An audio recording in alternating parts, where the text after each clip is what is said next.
probably something that streamers would definitely use. At the very least, I would use it.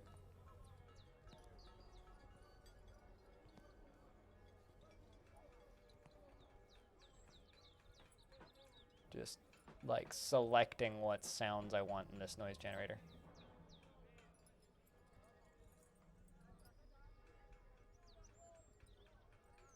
There we go. I think that'll do.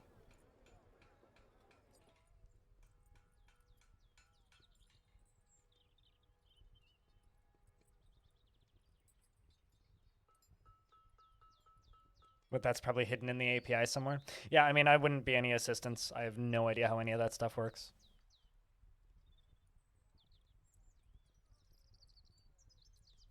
All right, so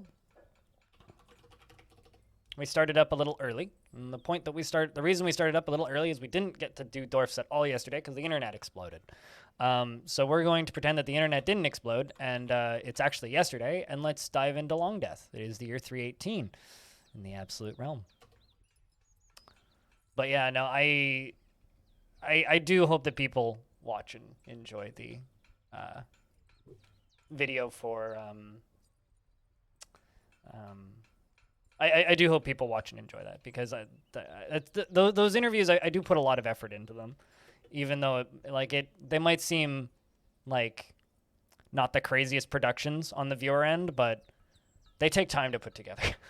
They definitely do. I mean, I'm just one person, and I don't have that much time to go back and get footage, so a lot of the footage I end up using for those things is from my old streams, and like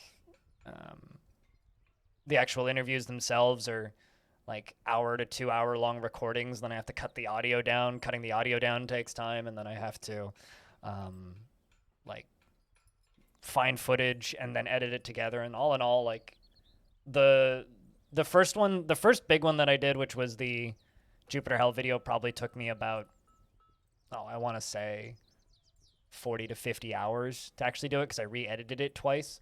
But I've gotten faster. The Dungeon Man's one so far, I think, took me about 20, which is way faster than the Jupiter Hell one took, so I'm getting faster at those. It's just a slow process. Anyway, we are mining out some more storage space for bars and blocks, because I do have these, but I kind of want to store these outside of bins. Frame rate's a little rough, and I'm not entirely sure as to why that is. Might need to fix that. But we're trying to, it's probably actually all the dwarves running up and down the stairs. Anyway, we're trying to make some weaponsmiths. You really enjoyed the War Sim one, especially? I want to bring him back on again and talk to him again. I mean, realistically, and this is something that isn't going to change for a while, I don't bring games much attention. The only way that I bring games attention is if I stream nothing but that game for months, right? Like, I know Epion from Jupiter Hell is like attributed quite a few sales to me because of the amount of time I've streamed that game, but that's just because I've streamed that game for like literally 400 hours, right? But in the grand scheme of things, like, developers won't notice the traffic that I do. My videos are more for the audience that already plays the game. Like, maybe a couple new people will buy a game, but it's unlikely that... Yeah, exactly. The fans of the games notice for sure, but and that's more what it's for. It's less of a, I'm bringing new attention to the game, because quite literally, like, I don't have that level of capacity. Like, if I make a video and it gets 2,000 views, really, that's nothing in the grand scheme of things. You know, I mean, in the Dungeon Man's video, Jim mentions that, I mean, this is kind of a spoiler, but Jim mentions that he got more sales than he did at launch recently because of a Splattercat video. And Splattercat put up that video and it got 300,000 views. You know, and that video alone got him more traffic and sales than he did at launch. And I wish I could have anywhere close to that amount of effect on a game, but I just can't, because I'm too small. But maybe one day. Maybe one day. but you know, we'll see. We'll see. I mean, right now the only thing that I do that really does get that number of views would be the interviews I do with Tarn, but that's not even me. That's just a very large nebulous audience being attracted to a celebrity developer. That's covers everyone. His output level is crazy. No, it's not. What Splattercat does is very doable, but it's not the type of content that I really want to create. What Splattercat does is he's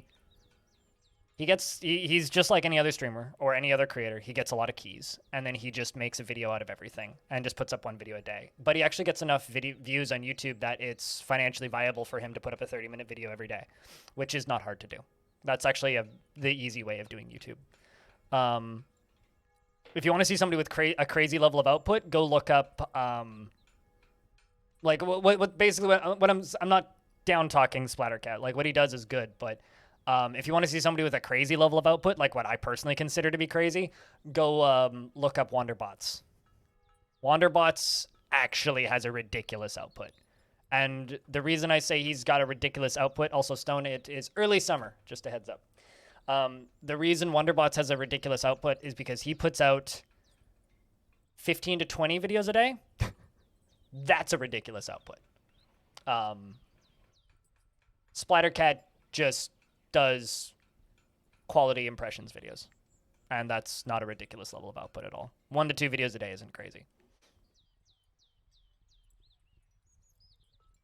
Shoutouts to Wanderbots. He's a good dude.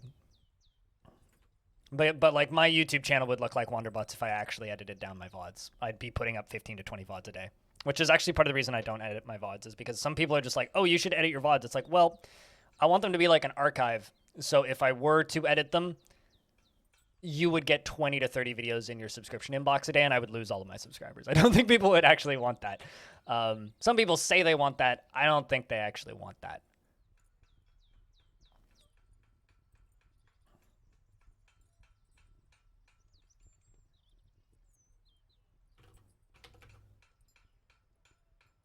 But here's a link to Wanderbots if you're curious.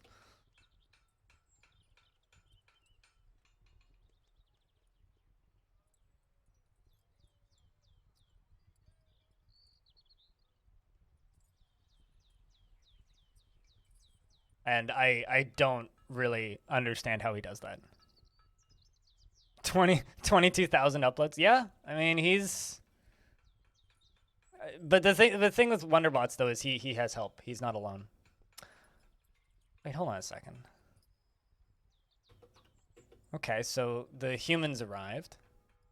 Now are they going to?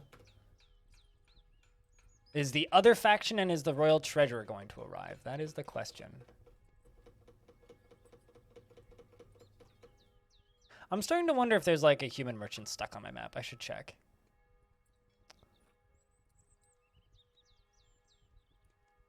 But regardless, we'll see. Because the last time the humans traded with us, they didn't actually bring the second human faction didn't actually show up. It was just the one. So it's going to be curious to see if they actually show up this time. To Treasurer or not to Treasurer? Yeah, it's like, will we see the Treasurer this time or will we not see the Treasurer this time? That is the question. That is for sure.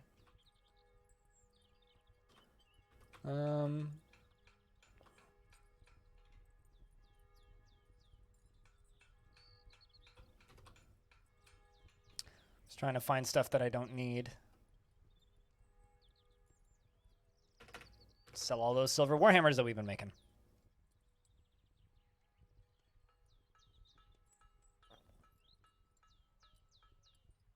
But yeah, no, that's what I consider to be a crazy output. The output that Splattercat does is perfectly reasonable. Splattercat's kind of like one of those channels that's filled the niche that Total Biscuit left, you know? Because that's what Total Biscuit did, right? Total Biscuit's videos were first impressions videos, and they were 30-minute long, 40-minute long first impressions videos that were perfectly reasonable, right? It's like, here's a little overview of what you can expect from the first 30 minutes of a game. so that you don't need to worry about whether or not you'll like the first impressions because you've already seen the first impressions. And if that kind of first impressions jives with you, then you'll like it, right? And that's the kind of stuff that Total Biscuit did, and Splattercat very much fills that niche. He does good work with it. Yeah, I don't know if the type of content that I create will ever be popular per se, but I make it because I like making it. Audio, what's up? It's good to see you. And the types of games that I cover, well, I mean, Splattercat covers all of the games, right?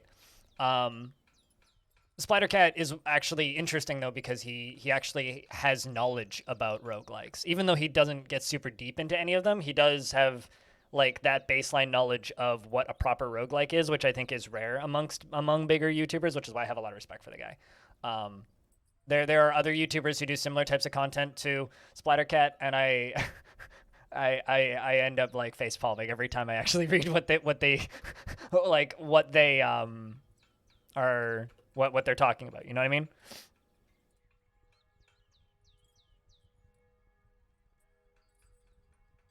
Read on-screen instructions? I mean, I'm not able to read on-screen instructions half the time.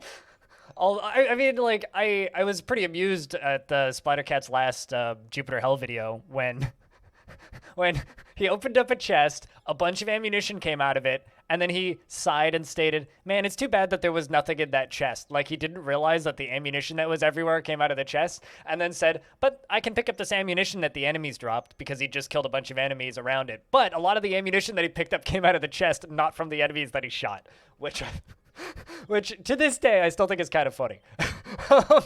But, like, yeah, I mean, that is kind of the problem, CCX, with a lot of, and that's actually part of the reason why I don't make that type of content. I think that's if the world ends or if my world ends and Twitch stops being viable for one reason or another, which I don't think is going to happen, as a daily driver, I might go that route where I just cover a game a day, and cover everything. Because if I made a video out of every single game I got key for, I would make 2 or 3 videos a day. But I don't accept most of the keys I get. But the reason I don't do that type of content is because what bothers me about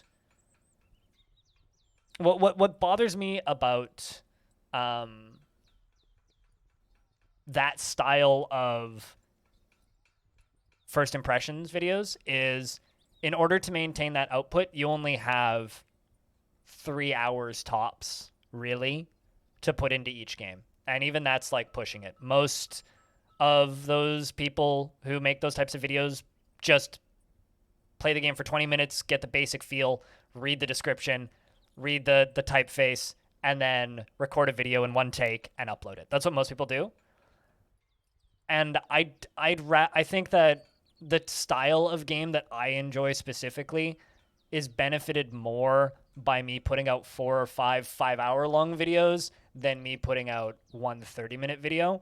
The problem is that is nowhere near as good for YouTube, because I'm like a niche within a niche by that point, right? So in order for me to do well, I need people who enjoy listening to me talk. And to a degree, I think that there's an audience for that. And, you know, like every time like I mention, maybe I'll start editing down my stuff, I have like a few people pipe up and go, no! So like there's definitely people who absolutely like the fact that I upload 5-hour chunks of gameplay instead of like 30 minutes, but it makes me more dependent on Twitch. So... or more dependent on Patreon, because my audience is always going to be a bit smaller. But then again, I say that, and then there's also Nucrium, who uploads 3-hour videos and they get 30,000 views. So I don't fucking know. I don't fucking know. Maybe one day I'll figure it out. I'll figure out how to have a happy balance and make it all work. Because like Nucrium used to do a lot of those 30-minute videos, and he still kind of does, but he also uploads like really long stuff. But then again, I'm endlessly bothered by his style of Dwarf Fortress gameplay where he puts out a 4-hour long tutorial once a year, which is just him reading the wiki, and it's the same video every year, and it gets 500,000 views. But I don't know. I don't know.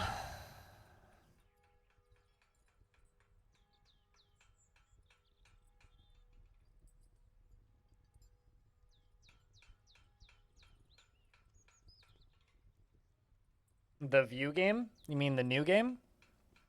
I don't know what you mean by the view game.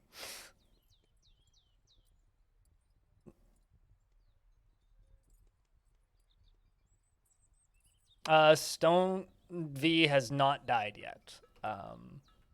Stone V is survived the spring, that's for sure. But is lonely after being away from family. Was angry after dwelling upon getting into an argument. You saw a troglodyte's dead body, which was very disturbing. And you were blissful after sleeping in a bedroom. Like a personal palace.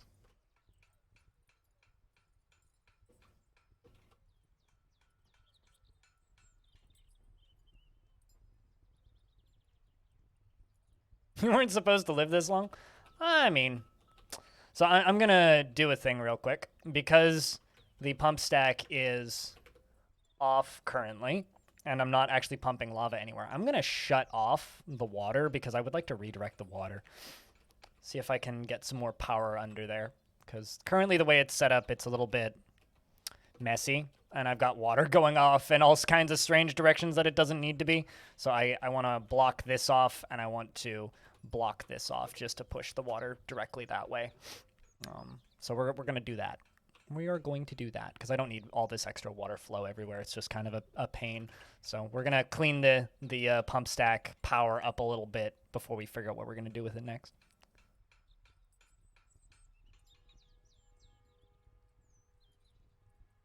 Oh yeah, absolutely. I know what you mean. I was just trying to confirm that I knew what you meant.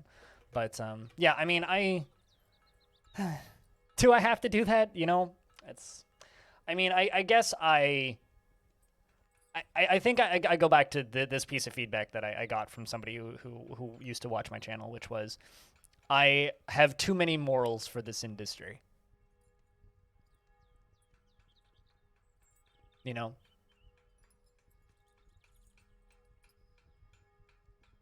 I am like honest to a fault, where I'm honest about how I feel about things. I'm blunt about how I feel about things. I say things that maybe people wouldn't like to hear because it's the reality. I am picky. I'm unnecessarily like limiting myself, I suppose. We've actually got some nice Warhammers getting going here, which is good. Getting rid of a bunch of goblets, scroll rollers, book bindings, vests, socks. Good stuff. That'll do. What are we gonna buy? What are we going to buy? I have turkeys. I kind of want a turkey. Do you have a breeding pair of turkeys by chance? No. Just the one turkey. Just the one turkey! Boo.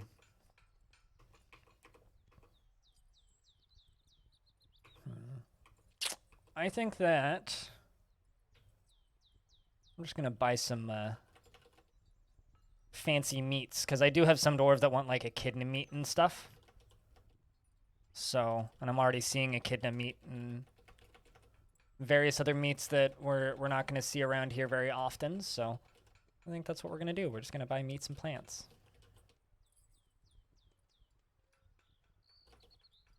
But you know, I guess like at the end of the day, my channel lives and dies by how well the stream does, really. Like, you know, when I put up that video saying that I'm worried, I'm still worried. Like, that's still the reality I live in.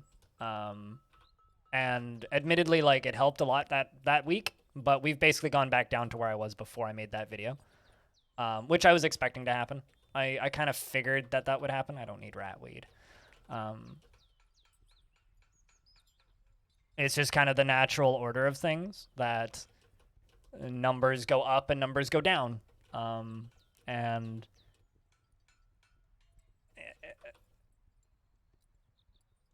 Unfortunately, the way that my YouTube channel works, as I currently have it, it makes me about $100 a month. My Twitch channel makes me about 1,200. It's just not worth putting that time in. I mean, and that's because of the way I create content, right, Snappy? It's not saying that I'm a better creator than somebody else, because I'm not. It's just the way I play games. I sit down and I obsess over a game and I get way into it. That's how I enjoy playing games. I'm also going to buy all of this yarn because I don't have any alpaca or sheep, so that we can actually get some variety in our clothing.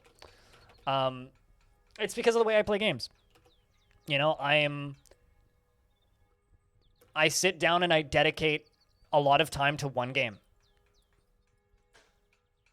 And I put a lot of time into one game. I'm much more like Vormithrax, right? Where he has 15,000 hours, I'm probably exaggerating, in CDDA and other survival zombie games, right? So he plays a shit ton of CDDA. He plays Project Zomboid. He plays 7 Days to Die. He plays those games, right? And he's very, very, very, very, very, very, very good at every single one of them, right?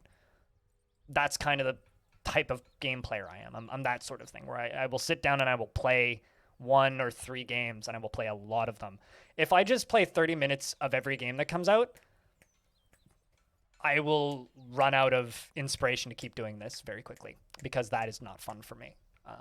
Like I do it sometimes with certain types of games. Like I kind of did it with Timberborn just because I was mildly curious, and Timberborn's fine. But unfortunately, Timberborn fits into a world where Dwarf Fortress exists, so I would rather just play Dwarf Fortress.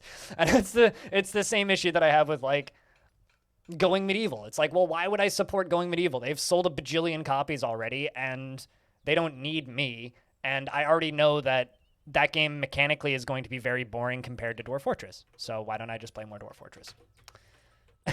And that's kind of the problem that I have with all of these games.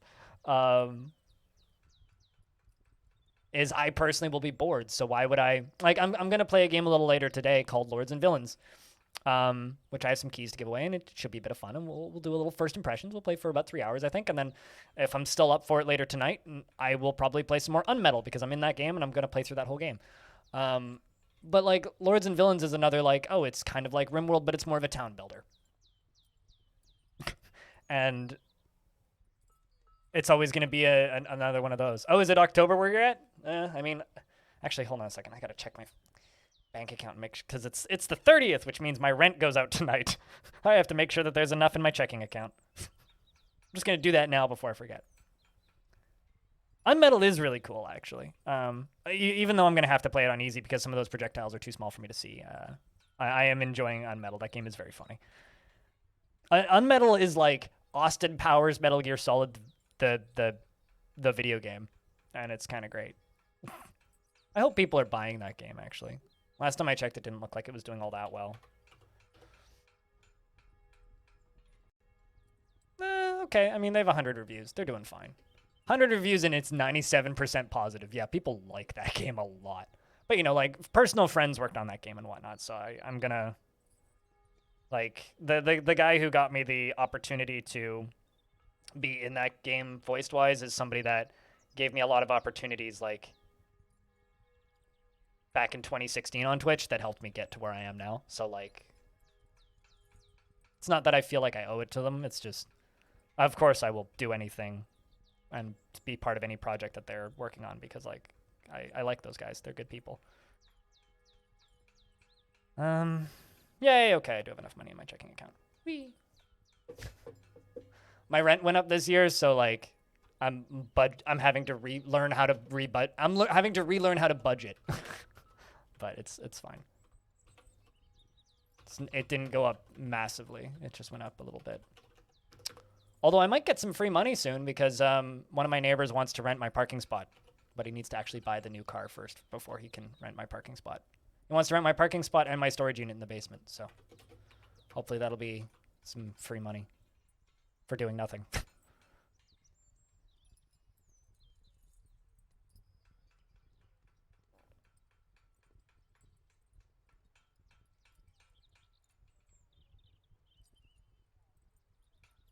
Because yay, free money.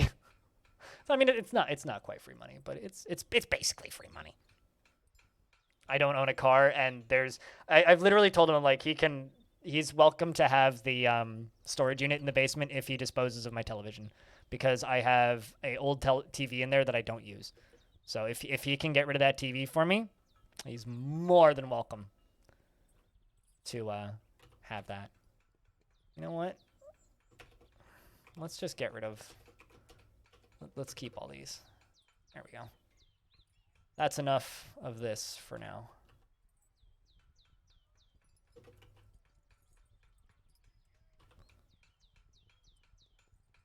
So also, because I totally forgot to do this earlier, the dwarves in the fort right now are Zindros, Vinsati III, Diamond, the Scoid, Radio Free Olive, Lumpy, Stone the Fifth, Animal, Listless Onion, Murfist, Patchwork, Blue Water, Jess, Evil Trick, Max, Knowles, Seeker, Ghost, Taurus Free, Tiny Goliath, Peter Massive, Defcom, Corvius Suede, Whitcode, Cyralac the Second, Tygozar the Second, Arch the Second, Vimamel the Second, Quevenir the Second, Costler the Third, LaFonda, and of course at the top, Jack Nurick and Pilot. Oopsies. Wrong button. Weave that thread. Weave that thread. See, weave thread. Speaking of Lumpy, how's Lumpy doing? Are you still all whiny? She feels euphoric due to inebriation, but is utterly harrowed by the nightmare that is her tragic life. You know what? I can relate to that.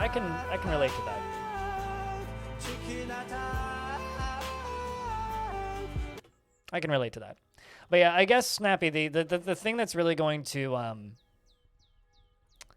the thing that's going to really matter for me and my, I don't want to say career because that makes it sound fancier than it is. The thing that's really going to matter for me and my streaming over the next year or so is whether or not Lumpy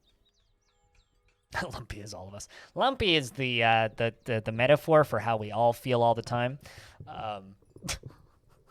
Is the mental health advocate of Dwarf Fortress.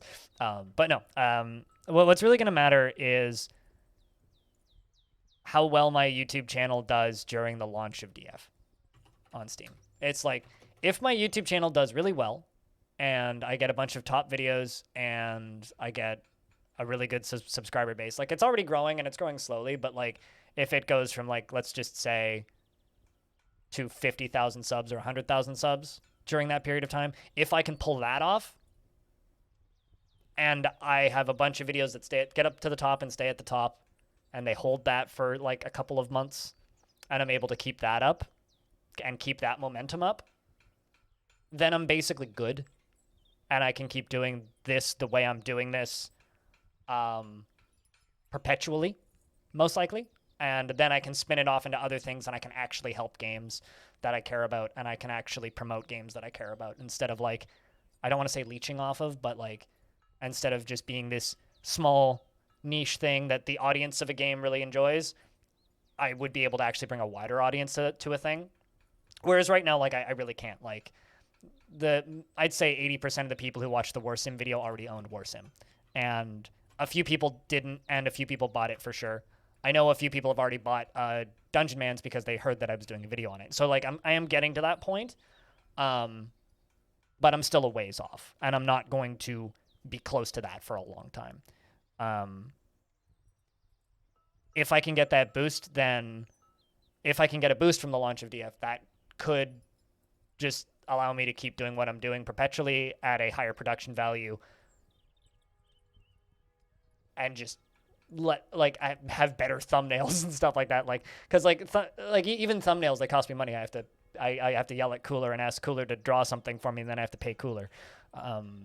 Like, everything costs money, right? Like, somebody emailed me earlier today and asked if I was looking for an editor, and it's like, sure, but I don't want a volunteer editor, and I can't afford an editor. So it's tricky. I'm in a position right now where I'm kind of at my limit for the way that I put stuff out, and I can't turn that dial up and put out more, because if I change anything right now, that could be too detrimental on my income to be, like, long-term viable. How far do I think we are away from the Steam DF launch? I don't know. Like, honestly, I don't know. Um, like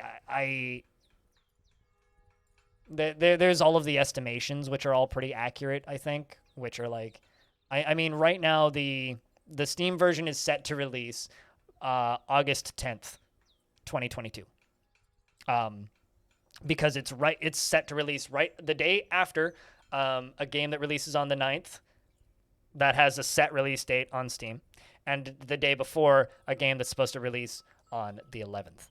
So that's the current set release date, but that's just because the way Steam works is you can set a release date for a game and it'll put it at that place in the queue. And then you can write over top of it with whatever you want. You can write coming soon. You can write soon TM. Time is subjective. You can write whatever in place of that without actually showing it. Like you can hide the release date basically. And that's all that they're doing. For a while there, it was February 11th, 2022. There was one day where they accidentally set it to like the up and coming Sunday, but they fixed it in a couple of hours. But I don't think that date actually means anything. I think that they just set it to a faraway date. And they'll just move it accordingly. So, like, realistically, I have no idea. And I know about as much as anybody else who follows the game's development closely. I don't have any secret insider information or anything. Literally, the only thing that I get that other people don't get is I get access to the screenshots maybe 20 minutes early. That's all that I get. So I do not know. Realistically, I don't know.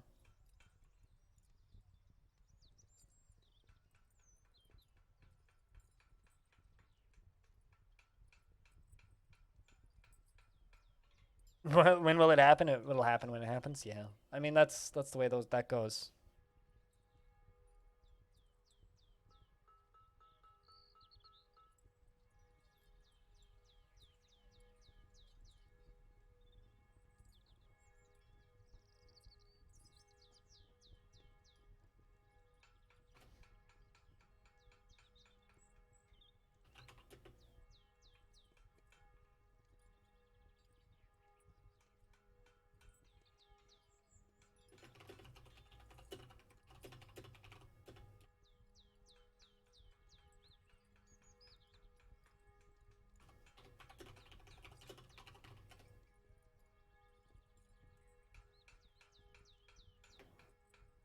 Yeah, I mean, I don't know.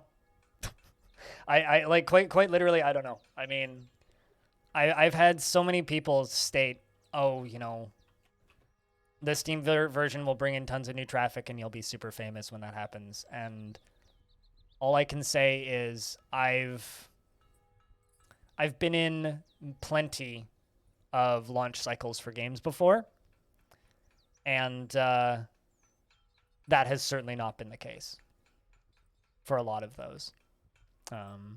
The statement of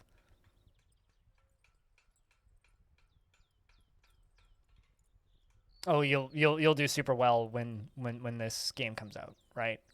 I've been part of those launch cycles before in similar situations, and it's always been like 1 to 2 weeks of massively inflated viewership and then hard cutoff. I've never had any retention, right? Like I was one of the most watched streamers during the launch of Planet Coaster when that left alpha and went into 1.0, because that was a game I was playing a lot back then. And it was about 2 weeks of me having about 200 views, 200 viewers, about 2 weeks of that. And then within 3 weeks, it was back down to 30 because that's what I averaged back then. RimWorld wasn't too dissimilar. RimWorld was about a month and a half of 120 to 200 viewers, but that was mostly due to auto hosts, which don't exist anymore. And that was great. But within 6 months, I was back down to 50. RimWorld was enough for me to actually get partnered, which has been hugely helpful. But within 6 months, it was back down to 50. So, I mean, I don't see it going mainstream either, but RimWorld isn't mainstream, right? And you want to know why I think from our perspective, a game like RimWorld looks mainstream because, it's sold, 3 million copies and has almost 100,000 reviews. But, I listen to Waypoint, which is Vice Games podcast series. I listen to Giant Bomb. I listen to Super Bunny Hop. I listen to a whole bunch of different relatively AAA focused and mainstream gaming focused podcasts. I don't think any of them have ever even mentioned RimWorld. I think Nextlander has like just started getting into RimWorld, and those are like ex-Giant Bomb guys who are now like off doing whatever they find interesting. Like Factorio comes up occasionally, but RimWorld no. So I kind of think I'm kind of the opinion that RimWorld isn't mainstream, even though it's a well-known big game. And Dwarf Fortress is kind of in that same boat, where it's like, will it be mainstream? No. Is it ever going to be like, is it going to get an award at the Game Awards? Absolutely not. But it's in an art museum. So, I mean, does it need to be mainstream to be successful? I don't think so. I don't think that matters. I don't think that matters for me either. Because like I don't need Fortnite numbers, you know?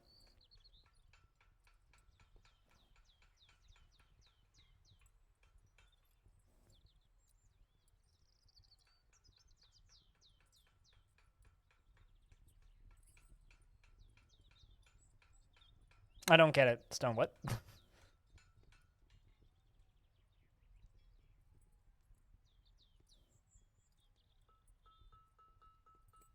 But yeah, I don't see, like, I don't know whether or not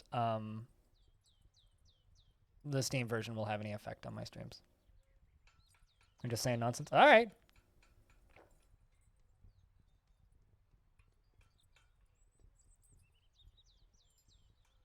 I mean, just remember that, like, day one, RimWorld had 15,000 concurrent players on Steam. Day one. 15,000.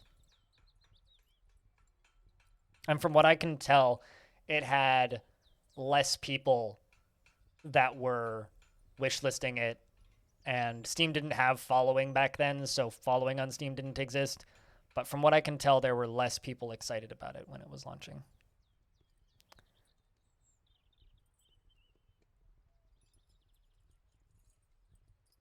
But only in nerdy enough communities? What, Dwarf Fortress? No, Dwarf Fortress gets memed about in mainstream communities too. Just because of all of the DF references in Minecraft and such, you know? I mean, like, there's literally a crossbow in... there's a crossbow in Borderlands called a Masterwork crossbow. All craft dwarfship is of the highest quality. It is encrusted with round cabochons and something from something fucking Borderlands lore, and the twine is made from carbon fibers, something or another. And it's like literally, it's like a Dwarf Fortress style description for a crossbow gun in Borderlands 3. Like, it gets memed about outside of just super nerdy communities. I think that like DF gets memed about in more mainstream senses than NetHack does, for sure.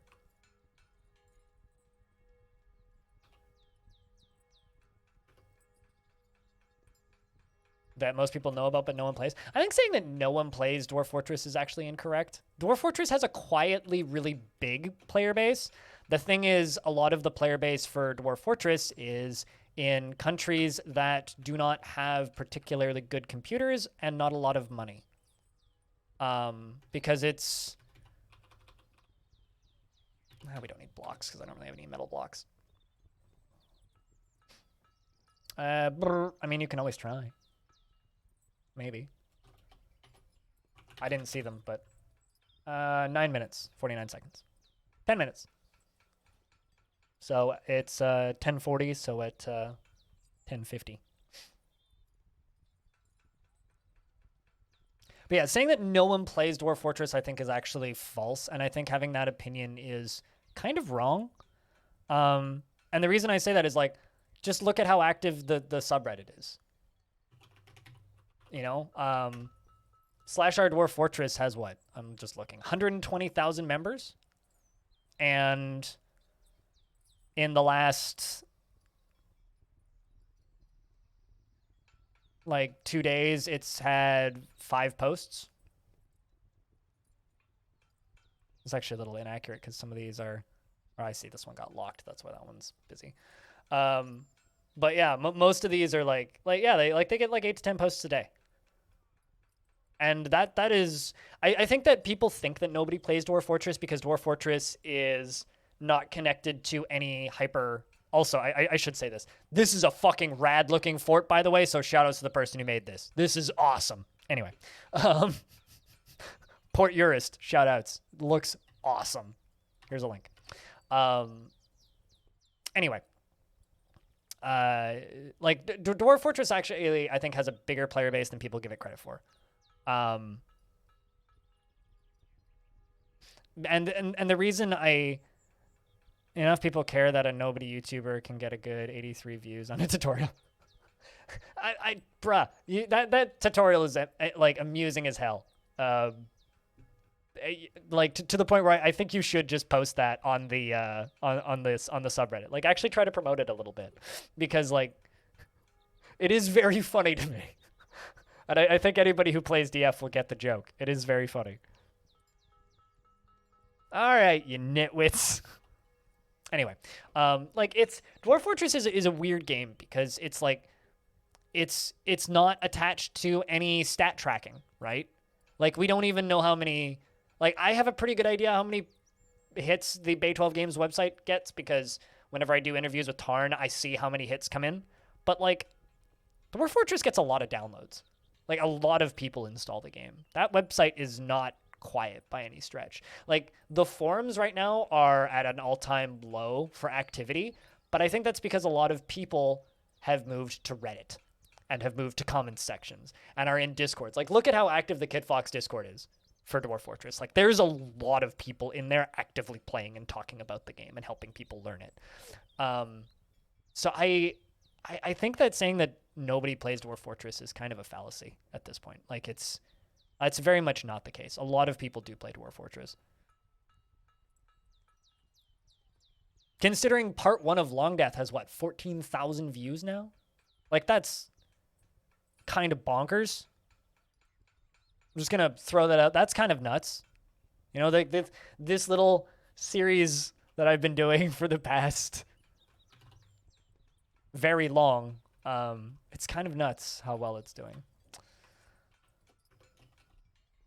Okay, so why is the frames is not greats?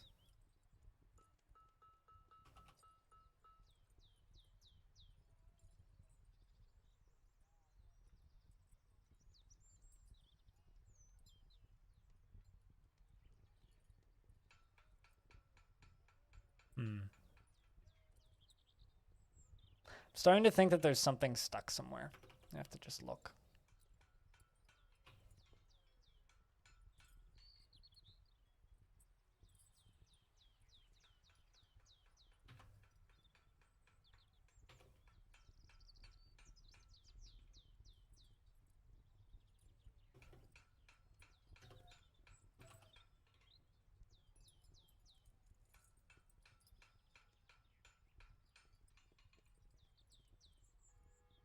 I don't think that people watch DF rather than play. Like I said, I think that stating that is... I'm genuinely convinced that that's incorrect.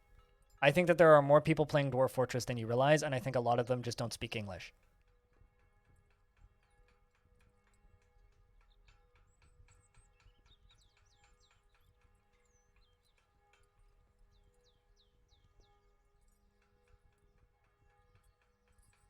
Of a year plus we missed paperwork anniversary? Wait, what? Oh. Like you've been doing paperwork in this fort for over a year? Really? Oh my god. I'm so sorry still. I'm so sorry for wasting so much of your time. I mean, I recognize the username. I wouldn't say I know anybody who watches my streams, to be honest with you, Yoshi.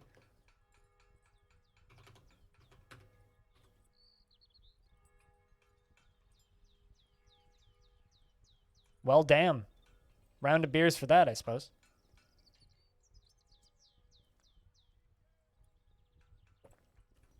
Personally, I don't know anybody who watches my streams.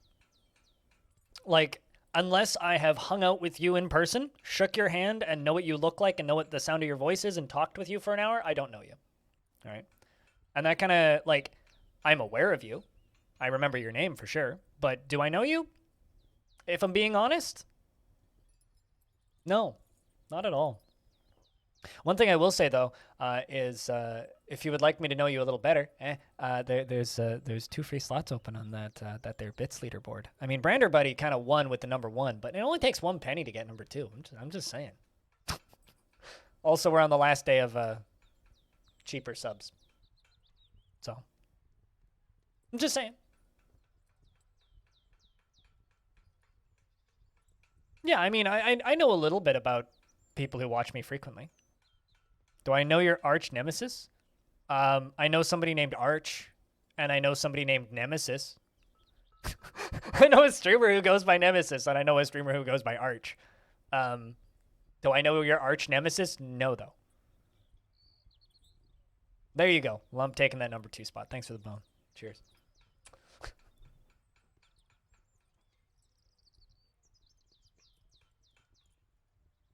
Oh, your can be and can't be. I mean, no one can be your arch nemesis.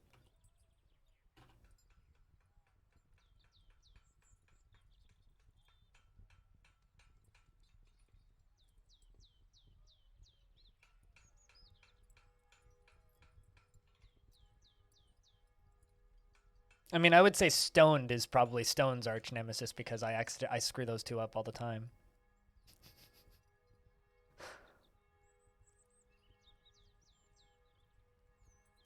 I mean, my arch nemesis is the person who just has the username blind on Twitch. And unfortunately, he watches streams actively and streams Dead by Daylight once or twice a year. And has a thing in his bio that says, "No, I will not sell you my account." Which means I will literally never get that username. So there's somebody sitting on the username just blind on Twitch, and I will never get it as much as I would love it. I mean, I've thought about trying to get the username BLINDI because that account seems to be kind of inactive, but I don't know if I just want people calling me Blindy. I'll be completely honest with you.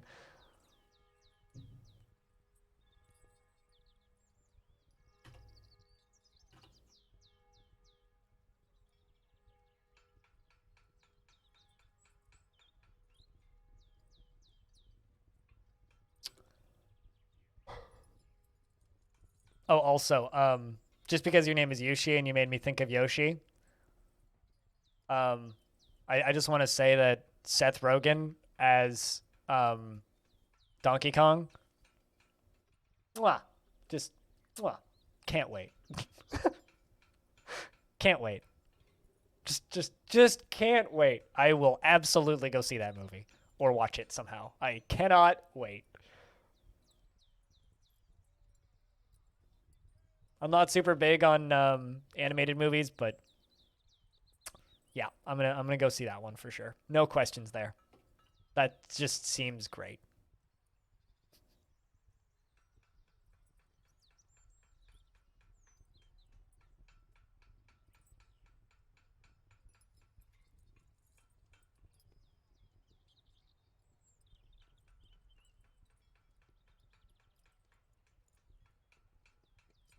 Autumn has come. It is paperwork season.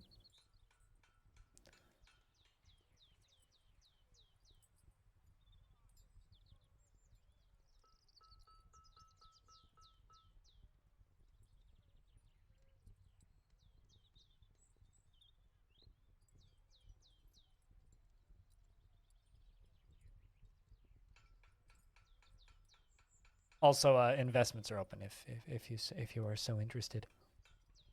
Where he prank calls people asking them about Mario's movie cast. I did, but as somebody who used to work in fast food and would get prank called like that once or twice a day, I don't find that shit that funny.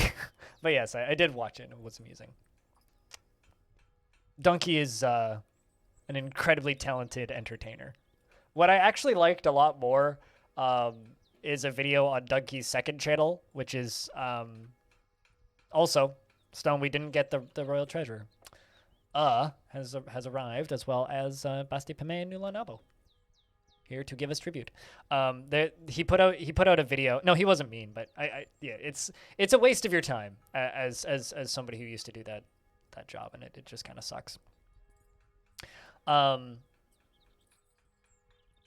He put out another video, which is just a highlight from his stream where he was watching the thing, which is on his second channel, which is literally just Jack, where it's like Jack Black is back, where it's just like Chris Pratt, Jack Black, Seth Rogen, and it's just him like pissing himself laughing for like 3 minutes, just like falling out of his chair laughing. I found that video way funnier, because you know, like when somebody laughs so that it becomes infectious and it's hard not to laugh.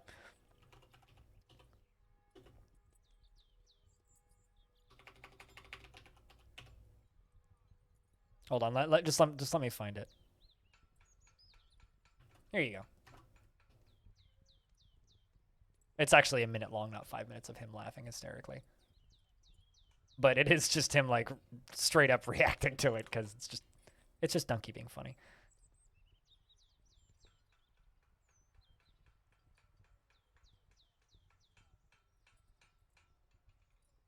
Is that what a pup? Oh, is that what a pup means? A planter? Means planter? Hey Peter, how are you? Hope you are well. I like that combo. That's one of the new combos out of the new emote editions. I think it turned out well.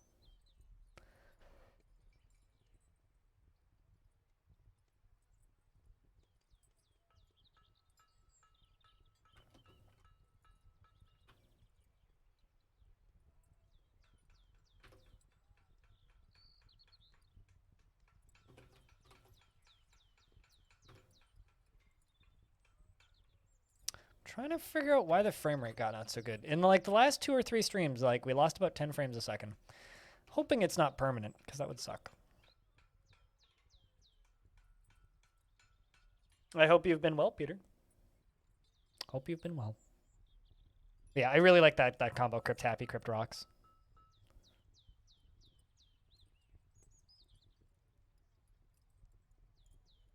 What, the little animated wave or Crypt Happy? Be like.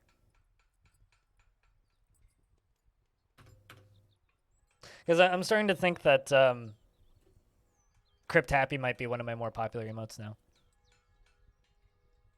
It's like Crypt Happy and Crypt Blank. I think Crypt Blank is probably my best emote though. If I were to be honest, like if I were to pick a best emote right now, I think it would just be Crypt Blank. It's so good. It's so good. With or without sunglasses, Jimmy, it's just so good. I know I see other people using it.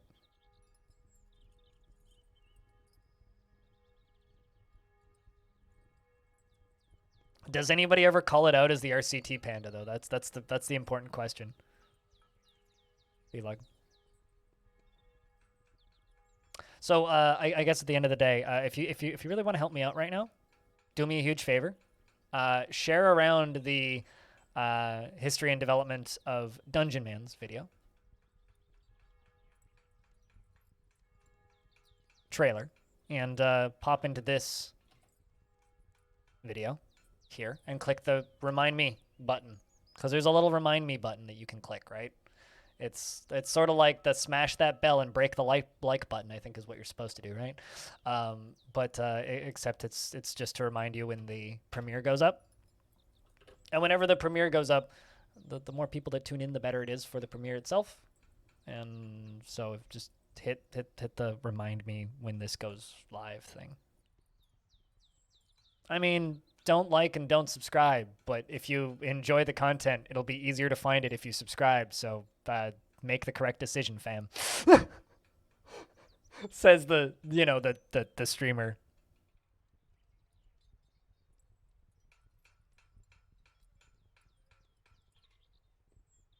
I'm still waiting for the oh, that wasn't too bad. 5 prepared peach-faced lovebird brain. That's not a lot of brain.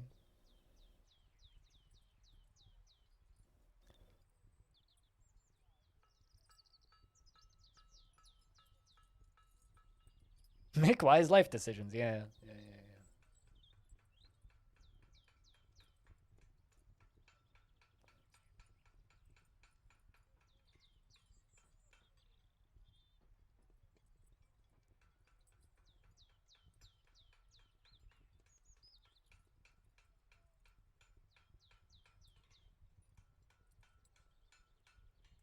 Also, CCX just kind of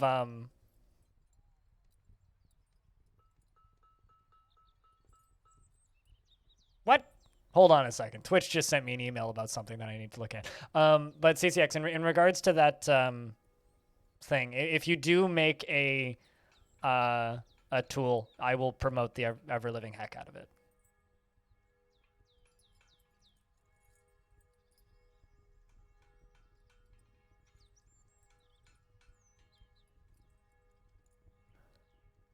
So Twitch just announced this shit. Cool. More ads. Audio ads are designed to allow viewers to watch a stream at 100% of its original size while an ad plays. As with all ad breaks, audio ads are initiated by creators, and creators are paid for every audio ad they run on their channel. The volume of an ad will match the volume of the channel you're watching. That sounds awful. Audio ads will not minimize the stream view while playing. Video ads will remain the most common type of ad on Twitch, but we'll use audio ads from time to time to help you earn more. Excellent. Sweet. So I can go from making $6 a month in advertisement to $6.40 a month in advertisements. Sweet. Did you get this, or did I cut it off too quick? Oh, you got it. Sweet. Your burger and chips? Oh, good stuff. Burger sounds nice. It says it will play the same volume and it doesn't mute the streamer, so I'm assuming it doesn't mute. I can link it to you if you want. It's a public blog post.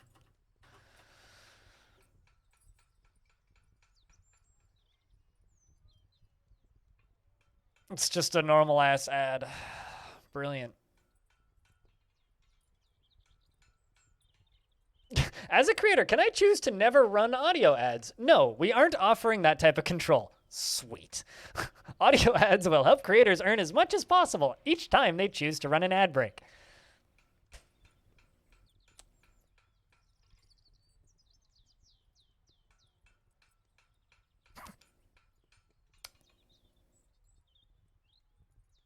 That's my favorite part of the thing. Yo, we're putting ads on your stream. Can you not? No. Thanks, I suppose.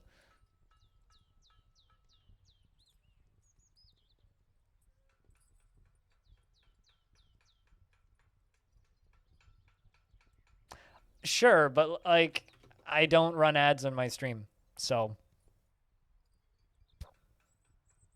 And I'm not actually exaggerating when it comes to the ad revenue thing. It's kind of funny. Before the auto host change, I used to make about $20 a month in ad revenue through Twitch, just kind of passively through pre-rolls when people join in the stream right at the beginning of the streams, which was kind of nice. Like I'm not gonna deny that. Like, you know, an extra $20 a month is fine. But since Twitch has made the change to auto hosts, I make about $6 bucks.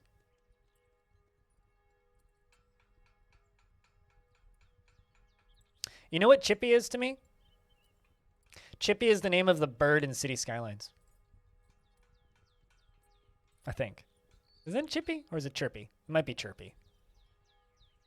That's what I think of when you say Chippy. I think of a little blue Twitter-looking bird.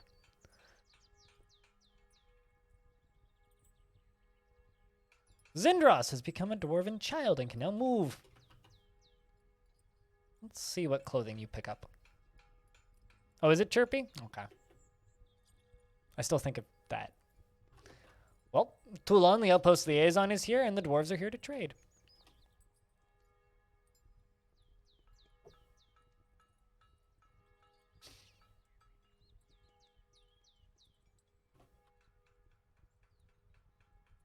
The rest seems rather straightforward. How much would it cost to run such a tool?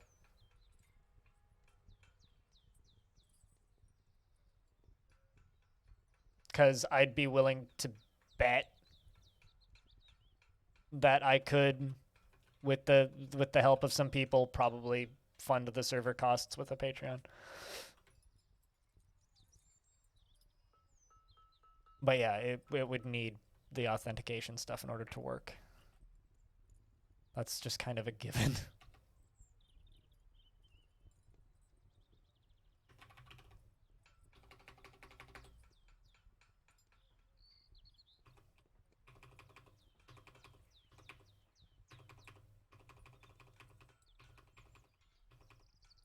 Good lord.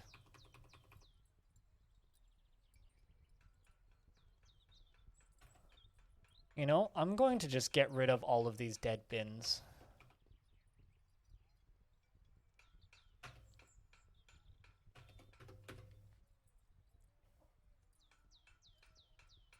That's what we're gonna do.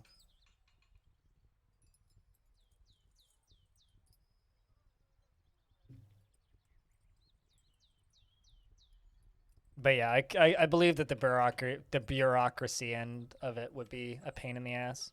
I completely believe that. I don't find that too surprising.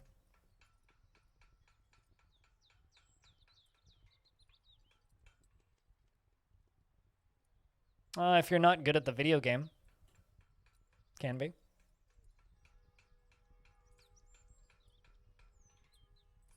I mean, there's ways of balancing it. Currently, we do have some issues in the fort, and that's mostly due to the fact of the invisible ghosts that we had in the fortress. But we're clearing it up, and it's on an upshift. I mean, like, you'll definitely have like periods of time where dwarves are pretty tantrumy, but you can almost always recover it if you know what you're doing.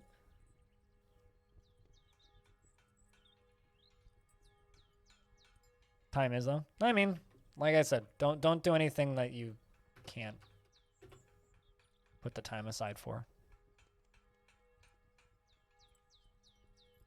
All right, we are tantruming. What are you going to tantrum?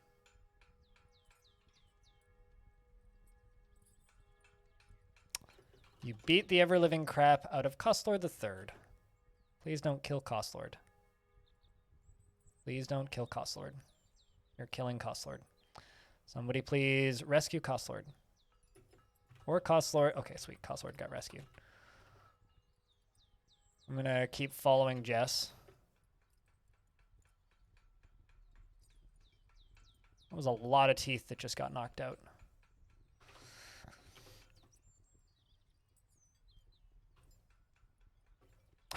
Damn it. All right, Jess, you're getting expelled for murder.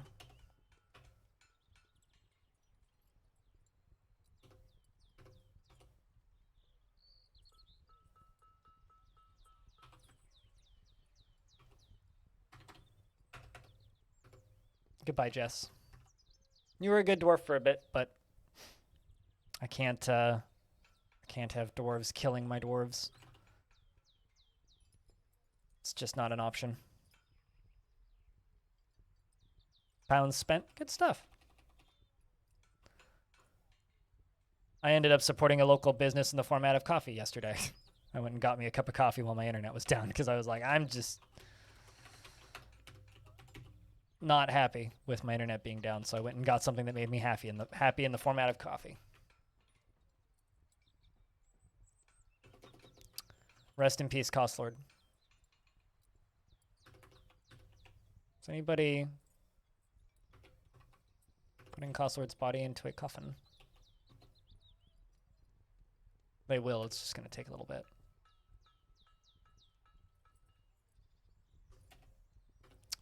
$29 dwarves. Boy, oh boy. I think that we're going to request more merchants today. Toulon says, I am your liaison from the mountain homes. Let's discuss your situation. Some people seem upset here. What requests do you have of our merchants? More metal. Mo metal. Mo problem.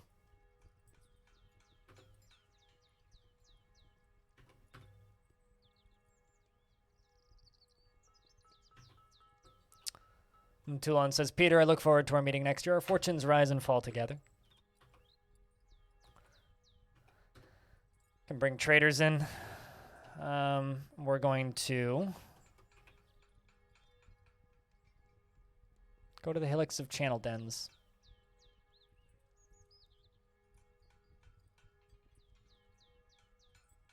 And we are going to request some dwarves.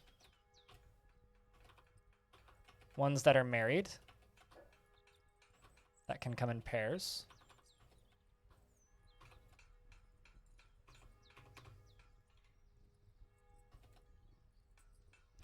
because we need baby makers.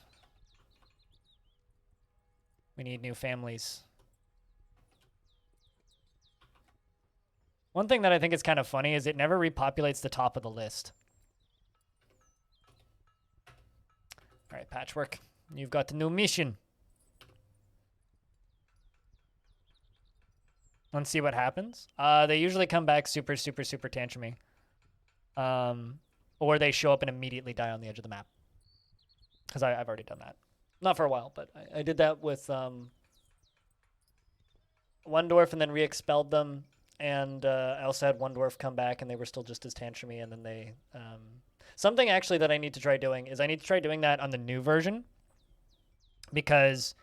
dwarves that move from one fort to another fort. Dwarves that move from one fort to another fort. Actually, I can remove dump from this because those will just go into a coffin.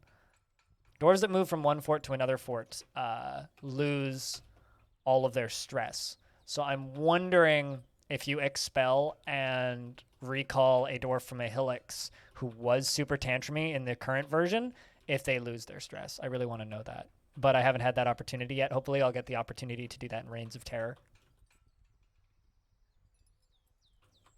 Because I don't actually know there. Otherwise, that's like a bit of a loophole. That's a bit of a problem. So if anybody's playing on the current version, because this isn't the current version, this is one version behind. If anybody's playing on the current version and you have a tantrumy dwarf, expel them to a Helix and then call them back with a messenger and see what happens. Just because I'd be curious to know.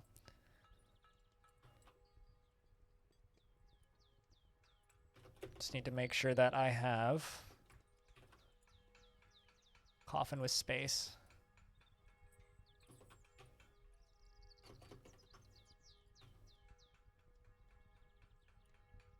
I do. They just weren't assigned as coffins.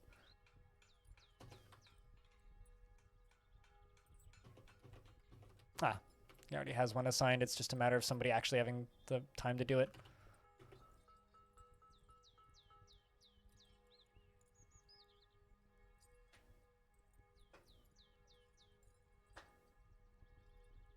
At home you have fish and chips too. Sometimes it's just a different kind of meal.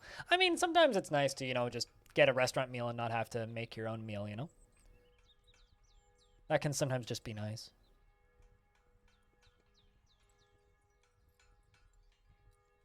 I can relate to that.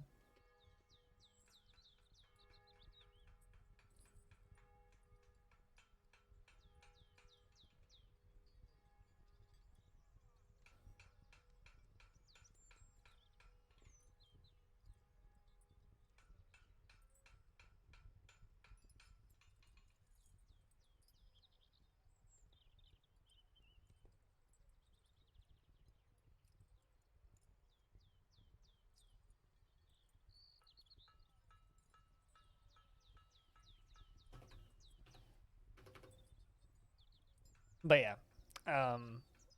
at the end of the day, CCX, if you do make a tool like that that's publicly available, that I would be kind of eternally grateful at this point, even if it only works for a short amount of time.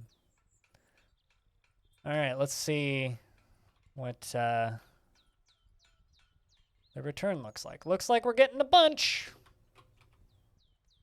Welcome. You're naked. Welcome to the mostly not naked dwarves. One of them showed up and was naked. But it looks like we've got our new merchants.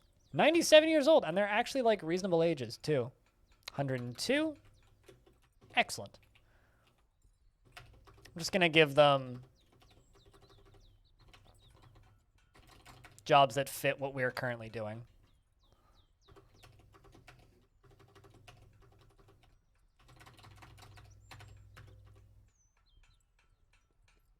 Let's also give you butchery and animal training. You can have animal training, stone detailing.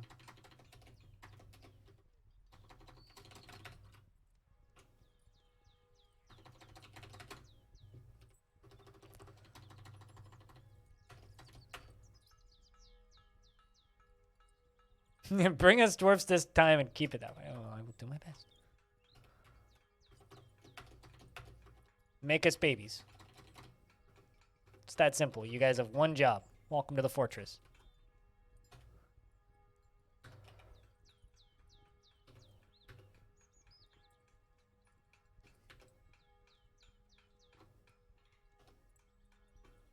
Oopsies.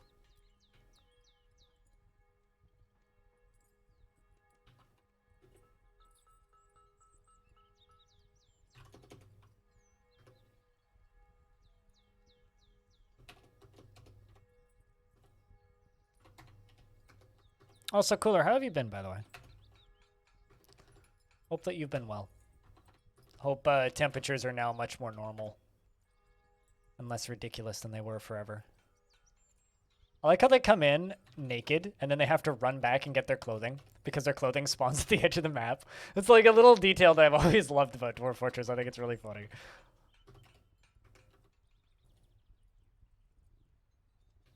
It's like they always show up with no clothes on and then they have to run back and get their clothes. It's like, oh no. That's got to be humiliating. I don't know if it's supposed to work that way or if that's a bug, but I do think it's really funny.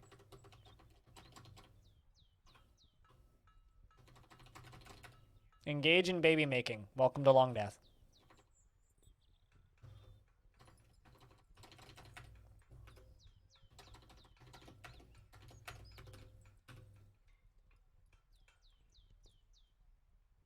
And I think I'll just let the rest show up for now.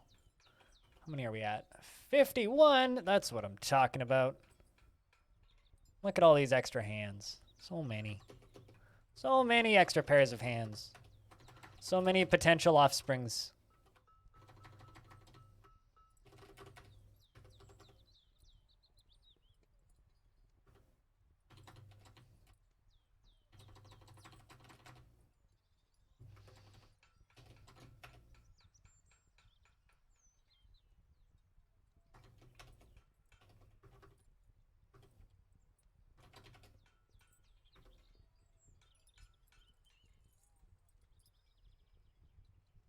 There we go. Patchwork, you did good there. You did good. All right, we are now up to 55 dwarves, meaning we are firmly in the area of we can get giants again, which will be fun. So maybe we can add more Ettins and giants to the collection, which will be nice.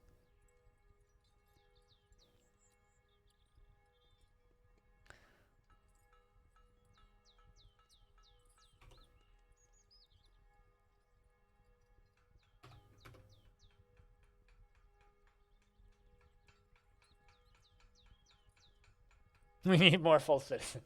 It is kind of dark, actually, that they can't have full citizenship, but their children get full citizenship. Can I just say that's kind of like dark and terrifying. It's like, no, you cannot have full citizenship, but your children may.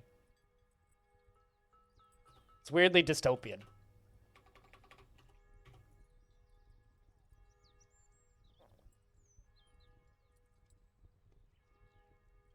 Like, very weirdly dystopian.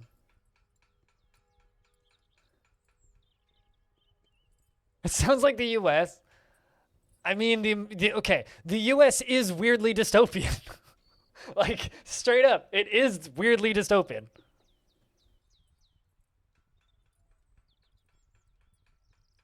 I mean, I know 2 people who've gotten Canadian citizenships.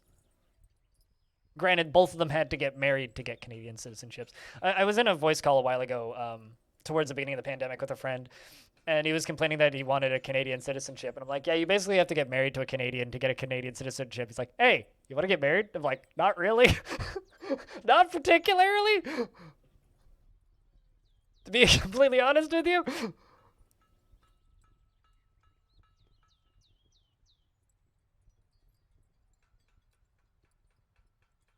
True, but like, this is like walking from one fortress to another fortress. These are tiny ass countries in that case, but I don't know. To me, it's still weirdly dystopian. But you are correct. Cooler. You are indeed correct.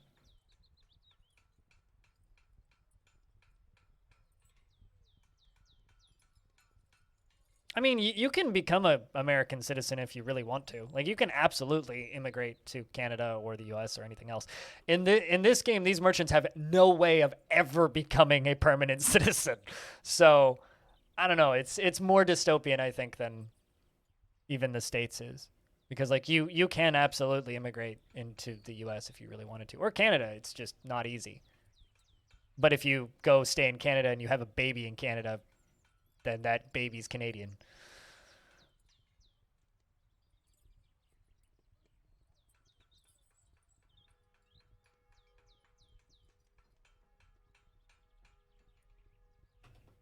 You know, I don't even care what I'm trading. It's a lot of bars, but I just want to get rid of these wooden bins that are all about to disintegrate.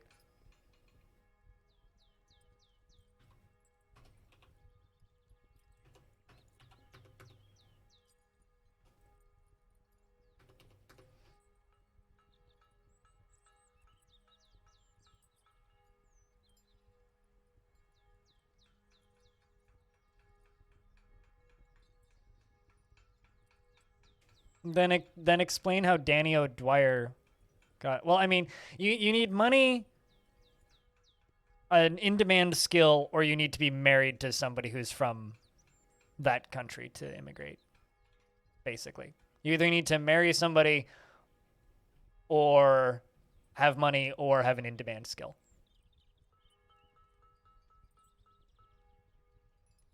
You need legitimate reason. But in Dwarf Fortress, all I'm trying to say is these merchants have no way of ever becoming.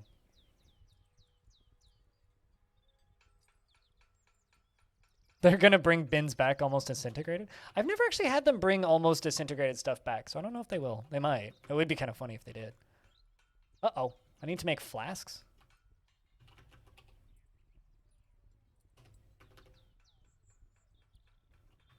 My mayor's very mad that I haven't made flasks. Sorry, Peter.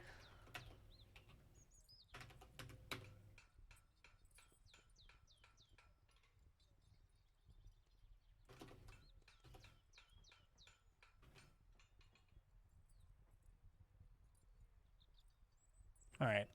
Let's just shut these off now, because we're basically done. And they're about to leave. And I need these dwarves to go about doing their tasks.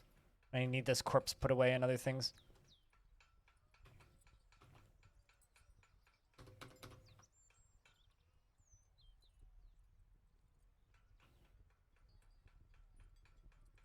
You getting the body? Nope.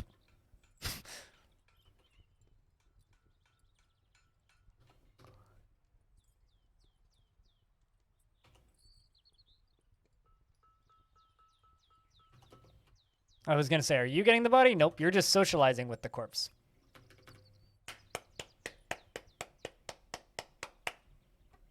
Hey, buddy, how are you? Not very talkative today, are you?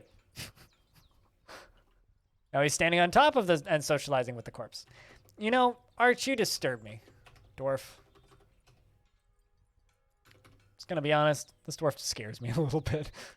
Just, you know, standing basically on top of a corpse, just socializing with it. All right, you're placing items in tombs. That's what we need.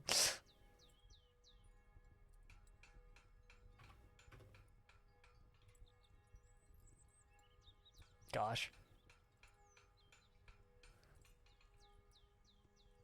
Good news, you're now our slaves. How is that good news? Because we needed some new slaves, and now we have new slaves. This is excellent news for us.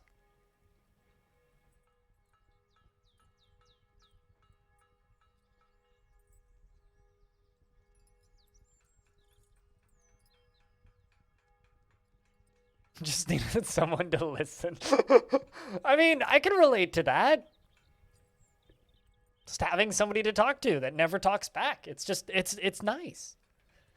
You know, that dwarf should try streaming sometime. I like to think that chat's a good listener. Although the reality is actually chat is probably just ignoring 90% of what I'm saying. Chat, is that, like, do you guys actually listen to what I'm saying, or do you just ignore 90% of it? Because I feel like it's probably you just ignore 90% of it.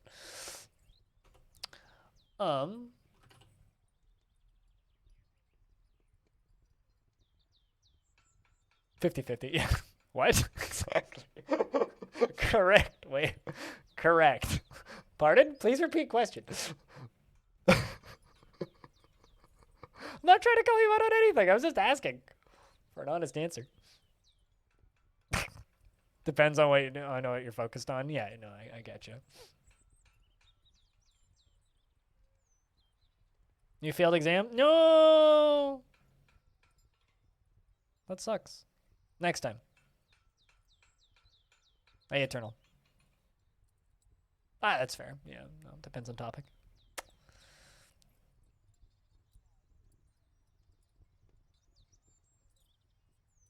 You could say. Yeah, you could say that still. I hope it wasn't too important of a exam, Dark Sora. That sucks. Unfortunately, like right after we had that conversation yesterday, my internet decided to nope.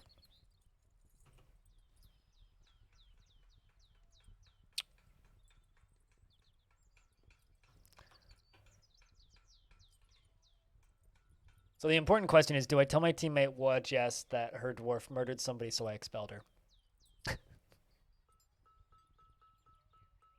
You're not even bothered? Must not have been that important of a exam then. Still sucks.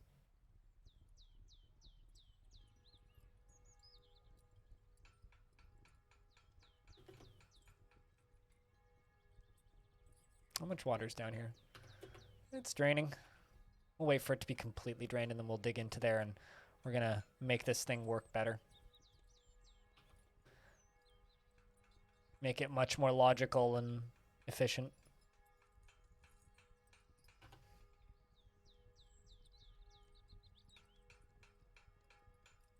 I'm not gonna lie, the internet going down like that was one of the most frustrating afternoons I've ever had.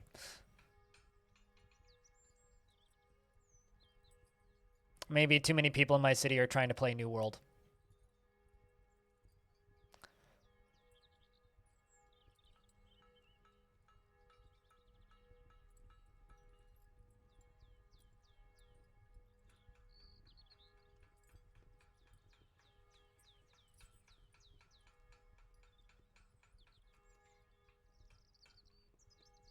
Also, you know, it's very rare that I want to play a very AAA-ish game.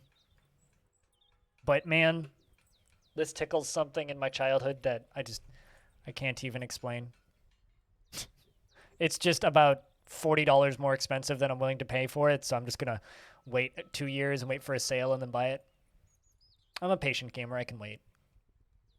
Because, like, I don't know, there's just something about this shit. Although I have to be very careful with that Steam page because every single one of the trailers have Metallica in the background. So I have to be careful with that.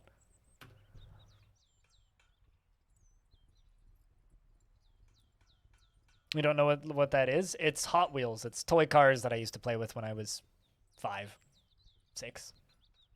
Like little model cars that you put on a track and they have a little motor and they go bzzz, and they go really fast. They're fun. I had tons of Hot Wheels stuff when I was little. I'd spend hours setting up tracks so that my dad could come home and trip over them and curse.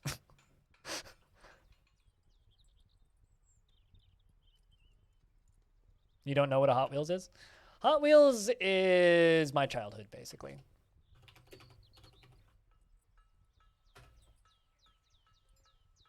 This is Hot Wheels. They're just little toy cars.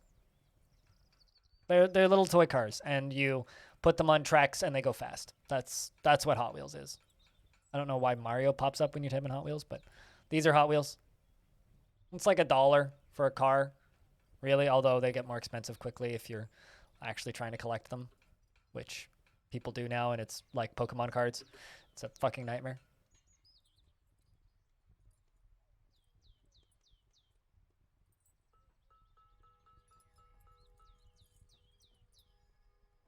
Although I did see there was a video which was probably fake, which was on /rvids on Reddit recently, and it's this guy with this pretty zooped up little car, and he parks it and then goes into the corner store across the street. Person's filming through a window, goes and grabs a Hot Wheels model of the exact same car, runs down, puts it on their windshield underneath the windshield wiper, runs back upstairs and continues filming. Person comes back, sees it under the windshield wiper, takes it and gets way too excited. It was very, It's one of those restore faith in humanity videos.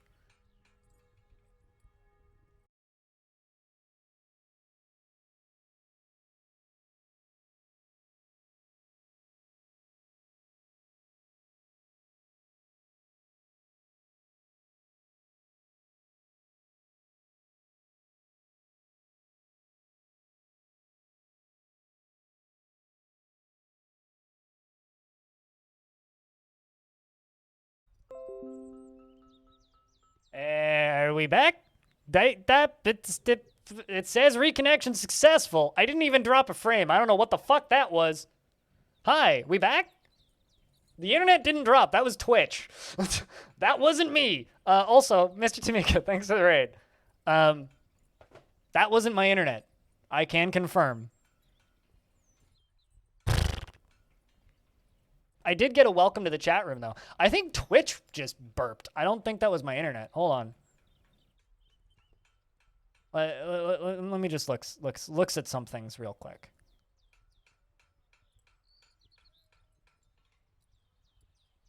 That was to get your attention again? I mean, it's certainly got my heart rate up.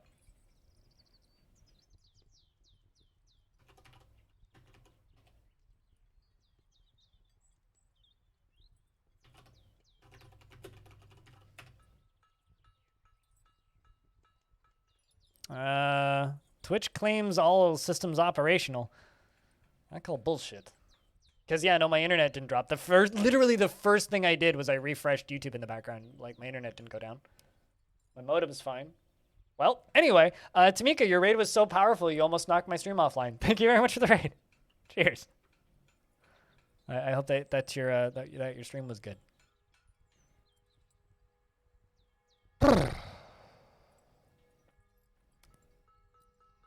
You know, is that you know what Hot Wheels is, you just don't know what New World is.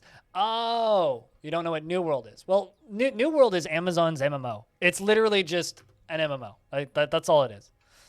If you're interested in MMOs, it's probably for you. If you're not interested in MMOs like me, then it's probably not for you. It's all good. It's all good.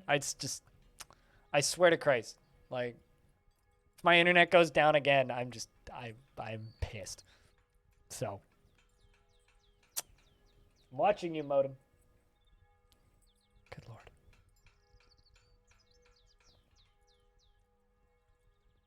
Aw, poor Dwarf had a panic attack.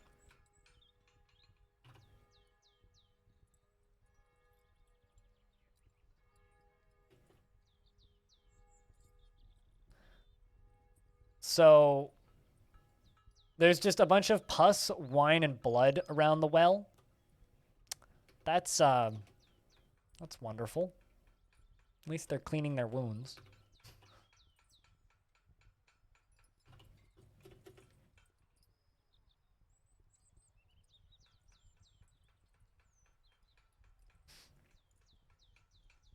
I mean, it looks pretty. I mean, a lot of my friends are enjoying it. Like, half my team is playing it off stream and very much enjoying it. But for me, it kind of comes down to, I have a job playing video games. I don't need another job video game.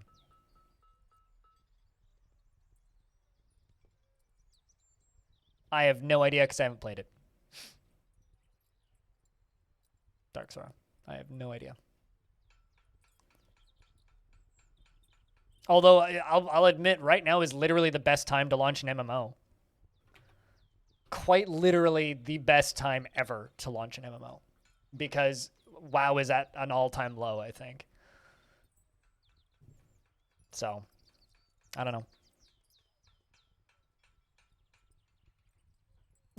Cookie Clicker does not take as much time as you say it does. I know the meme of Cookie Clicker is, I left my wife to click cookies, but Cookie Clicker does not take that much time. Come on. I spend like 15 minutes every evening, like, buying some upgrades, and that's about it. And I actually haven't had it running since yesterday.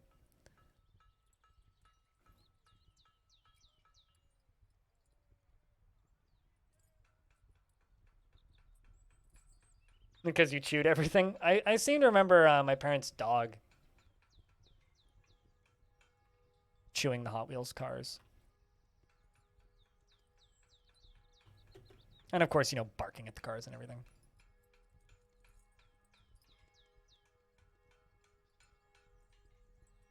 Last MMO I played was Runes of Magic. Quite literally. Which was a World of Warcraft knockoff that was free to play and super pay to win. Technically, I've played EVE Online since then, but I wouldn't say I actually played EVE Online because I played the free trial and then stopped. But the last MMO that I played and leveled in was Runes of Magic. I don't know. I'm not an MMO person. The only MMOs I've played because my friends played them, and my friends were into them, and that's it.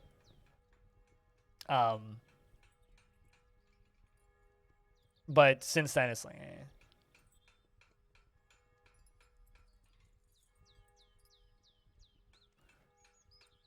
It's like I enjoy interacting with other. It's Eve or the OG WoW. Yeah, I do enjoy interacting with people in MMOs. Like it can be it can be fun. Like I understand why people like MMOs. It's just I think I've kind of moved past that part of my life. If that makes any sense.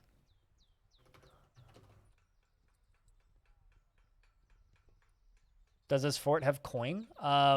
Like, do I have the economy turned on? No. Are there coins in this fort? Yeah. I try and make coins once per year. In fact, I should probably make silver coin. I forgot for like a couple decades, but when I remind myself, yes, I do make silver coins.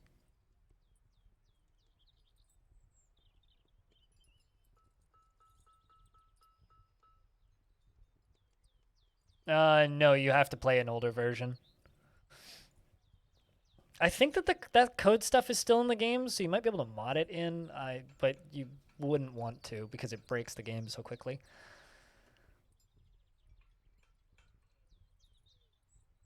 Or Star Wars Galaxies. I've watched some streamers that I know play on Ultima on Ultima Online private servers, and that shit looks like fun. That shit looks like fun because Ultima Online is just a dungeon crawler, right? It's just a real-time dungeon crawler that's tile-based. Like, I don't know. Whenever I look at that, it's like I'm always like, because like I've never properly played Ultima. I played a couple hours at a friend's house once because he played, and most of my experience was like run around in town a bit and then dance and then play some music, which was fun. But like I've never properly played Ultima Online.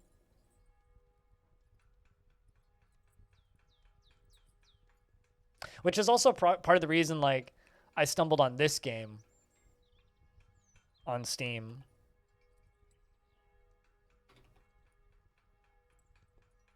If I can find it.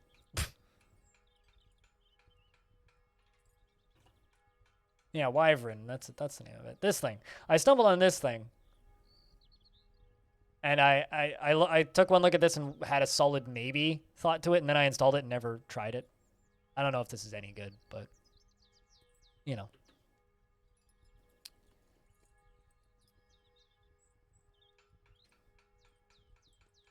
But I guess kind of at the end of the day, it always comes back to I already have a job streaming. Do I need another job that's a game? Like, oh, Zindros has been possessed. Like at the end of the day, you know, I'm a streamer who kind of has to stream pretty long hours to play game to be able to do this, right? And by the time I'm done streaming, the last thing I want to do is play more games. Like I almost never play games off stream. The only game I've played off stream recently, actually outside of Cookie Clicker, which I don't really count, is The Ramp, which I've almost 100%ed. Almost. I have one more achievement to get. I need to do a 1080 on any map that's not the big ramp where it's really easy to do 1080s. It's the only achievement I don't have yet, and it's been a pain in the ass. So I've kind of been taking a break, but I'll go back to it at some point. So child claims a crafts dwarf shop.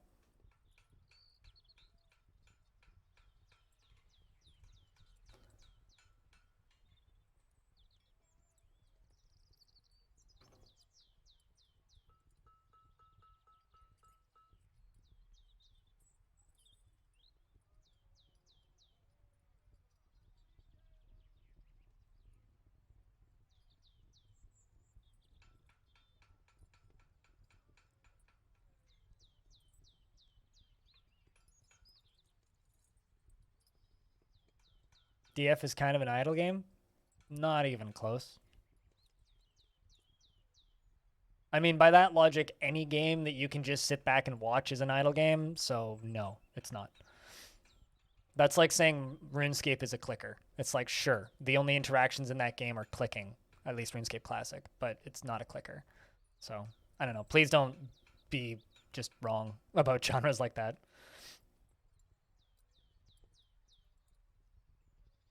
DF is very far from an idle game.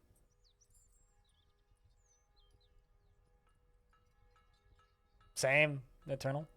RuneScape, I think, was the only like MMO that I truly enjoyed.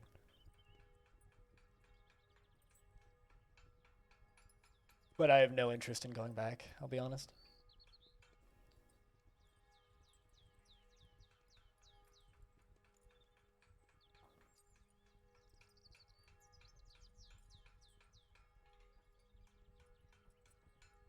The old classic days? I don't. You know, I think that like there's one of two ways you can go about like old games like that. You can either miss the old days and be sad and wish that they would come back, or you can just be happy that they happened. And that's kind of where I'm at. You know, like I played a lot of fun games with my friends in RuneScape, and I enjoyed those times. And I sometimes look back on them and I go, I miss those days of just like cutting down trees and talking to friends while doing that and making random jokes in the chat. I miss those days. Those days were fun. I miss like that sometimes, but I'm just they're like fond memories that I look back on, and it's not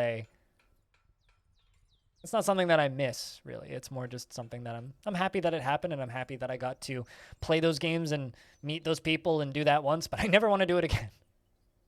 I get what you're saying. Happy flat. It's flappy. Flatby? Flatby. Stanley Parable is an idle game when you play the game where Stanley just likes to stand still and see how long he doesn't die. Does Stanley do stuff if you just don't move for a very long time? I don't know. I didn't really enjoy the Stanley Parable that much.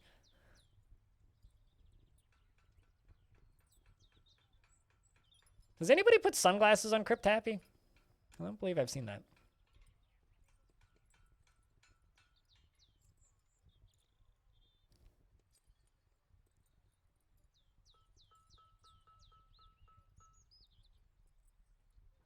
Promises of RuneScape? I thought that Albion Online was an action RPG.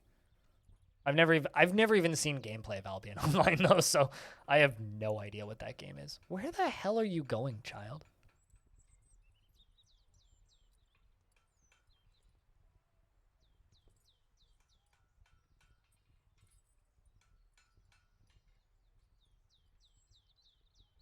Very, very, very far is where you're going, apparently.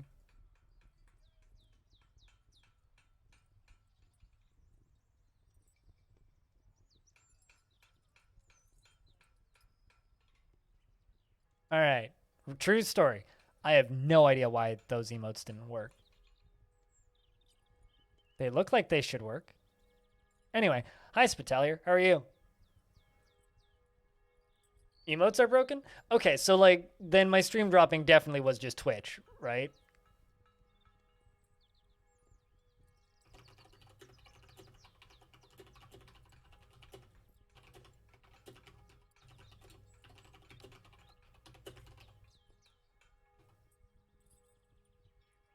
Weird.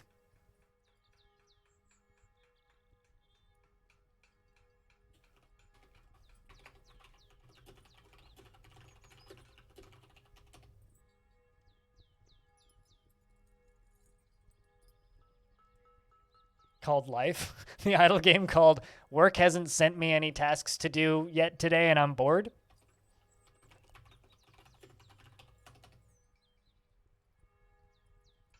FG, thanks for the host.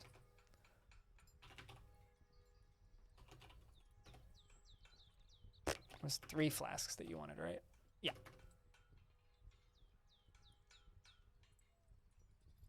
Stanley stood for a long time in one spot. He's part of a game. He likes to see how long he can go without dying. So far, he's doing excellent, and if he stays right where he is, I'm sure he'll keep up that good momentum. Let's observe this genius at work. Huh. That does sound like a quote from Stanley Parable.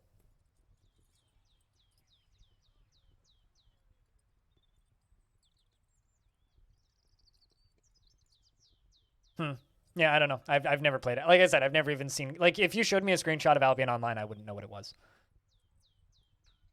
You're on leave till Sunday, which means you have the activity level of a wilted potted plant.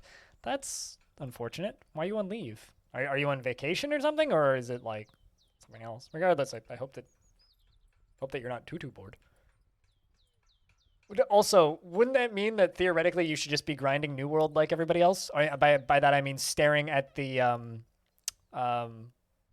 loading screen of, or you can't connect to server screen of New World like everybody else. Speaking of, this was posted the other day on the Halcyon Frequency Discord. And I don't know if the music is copyrighted, so just have a look at that. Here's why you can't log into New World.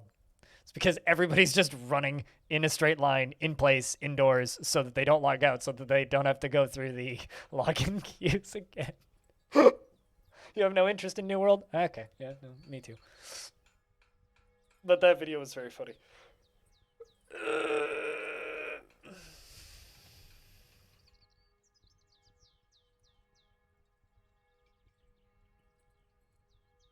It's not a bad little combo, though. Not a bad little combo.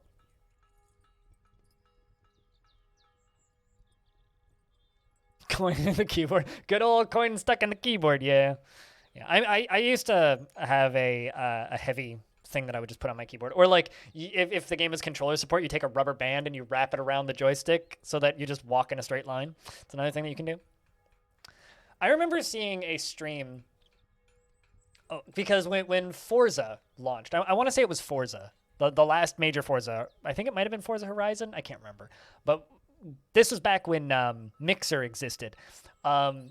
They had a thing where if you'd watch streams of Forza on Mixer, you would get drops, basically, like Twitch drops. You would get items and XP boosts and paint jobs and things in game. So for like 3 weeks, the most viewed stream on Mixer was just somebody who was AFK with a rubber band taped around on the controller and a car just driving into a wall with music in the background and like not at the stream. Like they weren't even there, but they just had like this car driving in a straight line.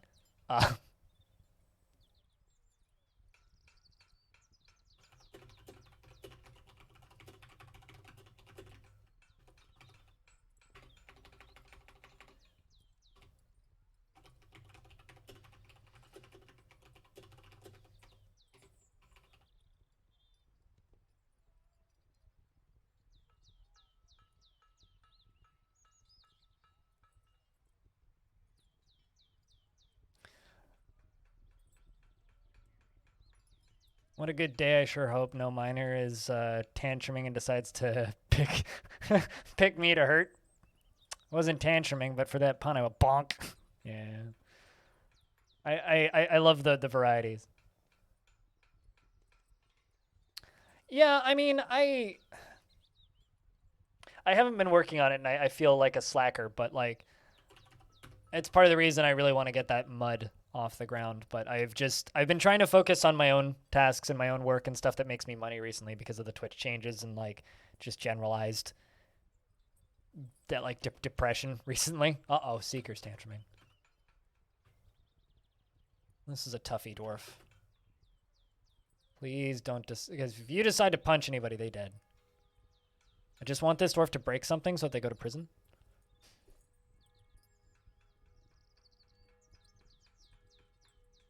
You're gonna rip the door off the hinges? What are you doing?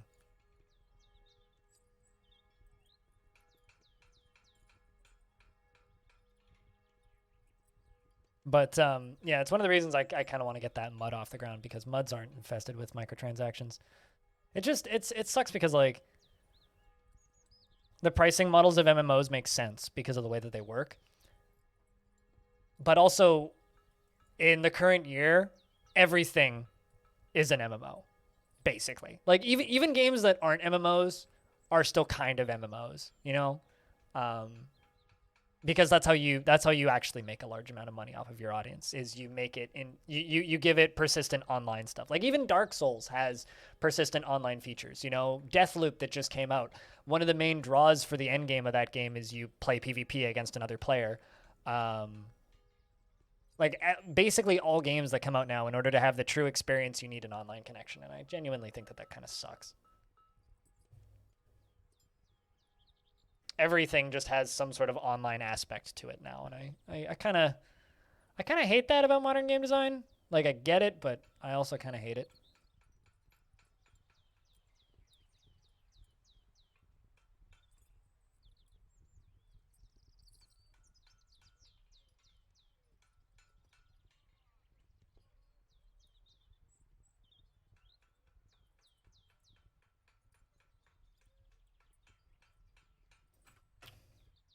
Okay, it doesn't look like you committed any crimes. How is Zindros doing? Still going for stuff.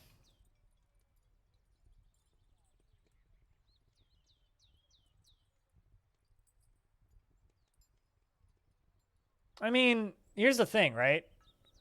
If Tarn Adams releases a DLC for Dwarf Fortress, I will buy it twice if they let me, right? Because and this is how I feel the same way about Caves of Cud, right? Like Caves of Cud has straight up stated that they once the game hits 1.0, they are going to do story packs.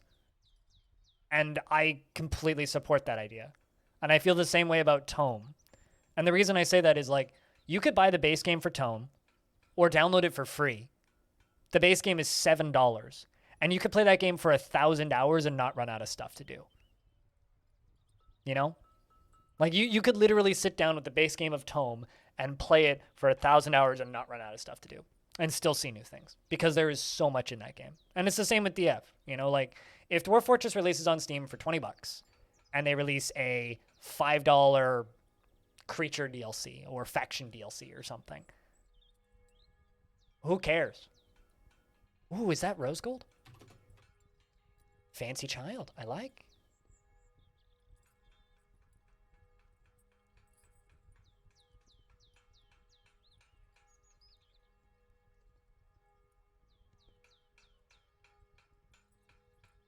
No, well, I mean, you're going to get better adventure mode. That's the thing. But the reason you haven't gotten better adventure mode is because Toady is working on the Steam version. Quite literally, like, part 2 of Villains is going to change so much for adventure mode, including fixing quests and making them actually function. Also, the Steam version is going to drastically streamline adventure mode. I have a weird feeling that the Steam version is going to make adventure mode more popular. I did a poll recently, which I thought was kind of interesting on my YouTube channel, which was what mode of DF are you looking forward to playing and messing around with most in the Steam version? And it was the adventure mode, legends mode, fortress mode. Like, which one are you most interested in? And I mean, it was overwhelmingly fortress mode. But I got a couple of comments on that, which were basically like, what is legends mode? Like it's not that it's not popular. I think it's just people don't realize, like the people who don't play Dwarf Fortress don't realize that it exists. And like I wanted to smack him, but Disnoff was asking me about Dwarf Fortress when I was in his stream recently, and I said, well, Fortress mode is like looking pretty close to done, but you know they still have to do Legends and Adventure. And he goes, oh, nobody cares about those modes. It's like nobody cares about them because nobody actually knows what you can do in them. They care once they've played the game, right? But saying that it's not the focus of DF is like vehemently incorrect. Adventure mode was actually the main mode initially, and I think Tarn wants it to be that way again. So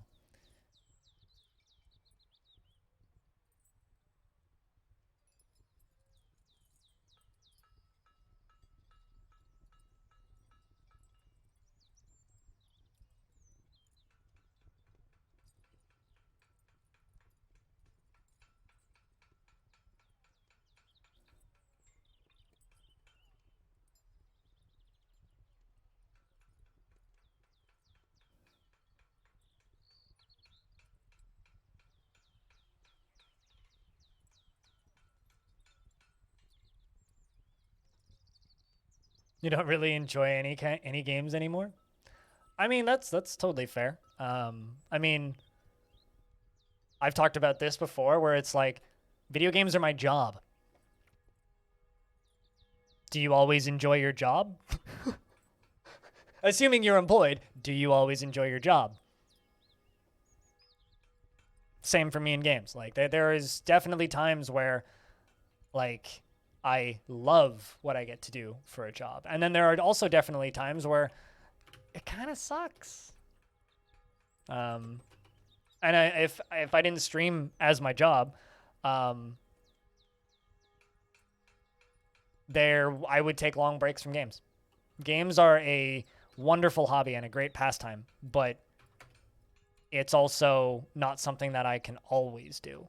Like I would be like I was before I streamed again, where I would play a game nonstop for 6 months, and then I would do other things for 6 months, and then I would come back and I'd play a game nonstop for 6 months, and then I'd do other things for 6 months. Like there are certain types of games I enjoy more now than that I never enjoyed in the past, and there are certain types of games that I used to enjoy but I don't enjoy anymore. You know, like I used to really like MOBAs. Like a lot of people don't know this about me, but I have like 12,000 hours in League of Legends, and I loved that game for a very, very, very long time. Yeah, that's fair, Stone. So you know, I also have probably about 4 or 5 thousand hours in Crossfire, which is a free to play Counter Strike clone. You know, I played quite a bit of Combat Arms as well back in the day, and quite a bit of Maple Story. Like and also to be clear, that's 12,000 hours over 3 accounts in League of Legends, and I got to high diamond once. It's like I played a lot of League of Legends, but well, the reason I stepped away from those games and I stopped enjoying them is my eyes degraded, right? And my eyes degraded to a point where I can't be competitive, like at all, and it stopped being fun because I couldn't be competitive anymore.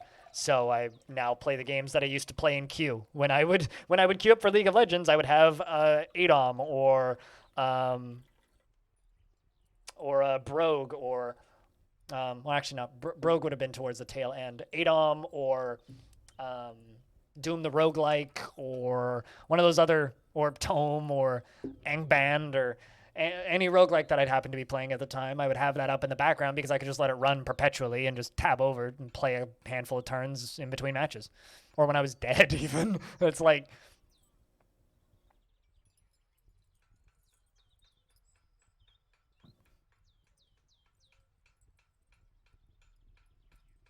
you're installing some jump and run. I have no idea what jump and run is, but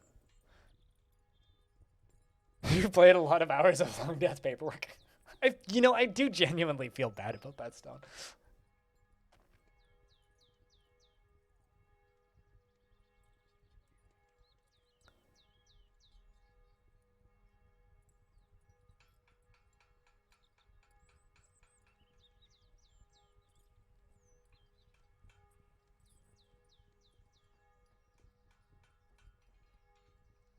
Also, speaking of genres, I've been thinking about what to do for Halloween.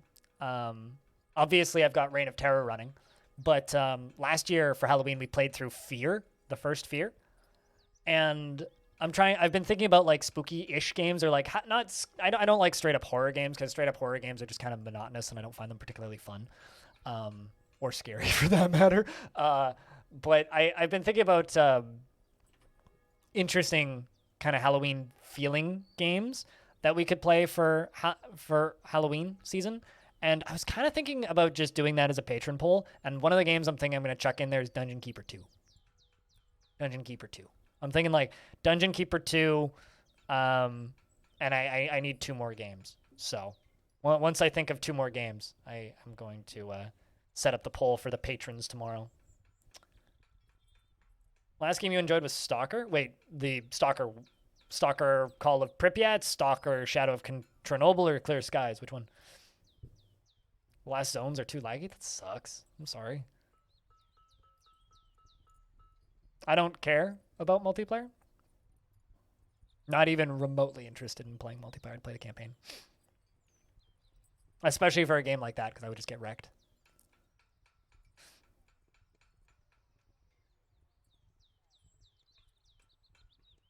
But I think that's gonna be one of the games I'm gonna chuck into the polls, Dungeon Keeper 2, because I have people asking me to play Dungeon Keeper 2 every so often.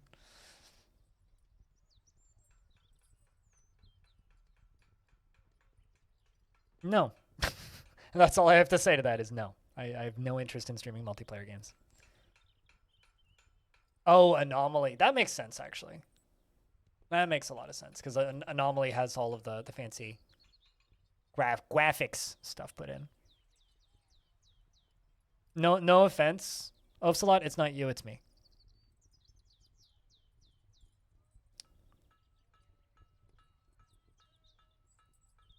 It's the same reason that I don't stream RTS games on this stream and I play them with Evil Trick. It's because, like, any game that has even remotely competitive multiplayer like that, I will just get steamrolled on the ground because I am not good.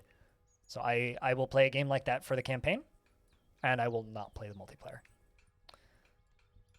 It's just not what I'm interested in.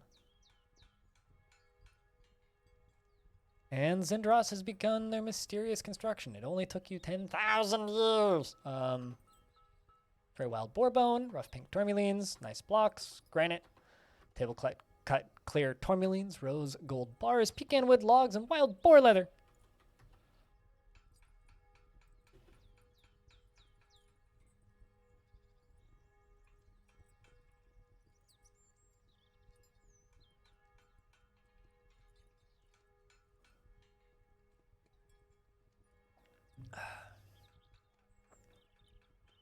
But yeah, I need to figure out 2 other games though. 2 other games. There is part of me that wants to put Dead Space into the poll, but I'm still kind of in the middle of an EA Games boycott, so nah. As much as I like Dead Space. Although, on the topic of horror, it's foggy today, but volcano distraction.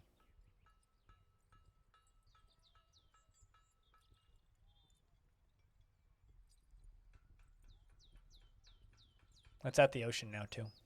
Look at that. Oh, I have very, very, very good audio. I mean, I've played Dead Space 1 and 2, and I loved both of them. I never played the third one, though. Yay for foods!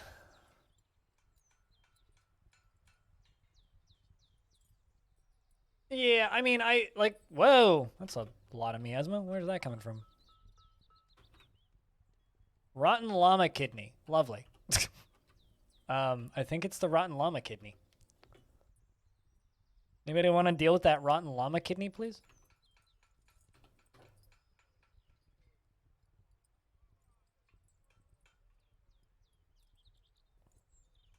Yeah, fair enough. I mean, maybe Resident Evil, I don't know. I'm not super fond of Resident Evil's gameplay, per se.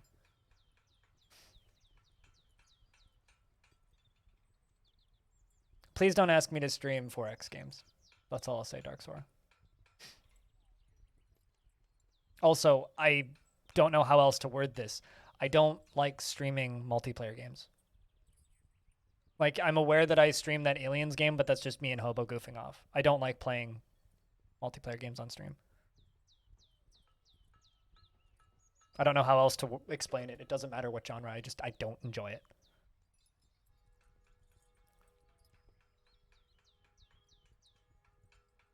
Anyway, Zindros, the Dwarven child, has created Nekatluslim. Ooh, a wild boarbone weapon rack, and claims it as an heirloom in the name of the family ancestor Euthris. Another one. It's worth 64,800. This is a wild boar bone weapon rack. Craftsmanship is of the highest quality. It is encrusted with round granite cabochons and encircled with bands of wild boar bone and oval pink tourmaline cabochons, round clear tourmaline cabochons, and wild boar leather. This object is adorned with hanging rings of gneiss and menaces with spikes of rose gold and pecan wood. All right, let me rephrase. Don't ask me to play competitive games on stream.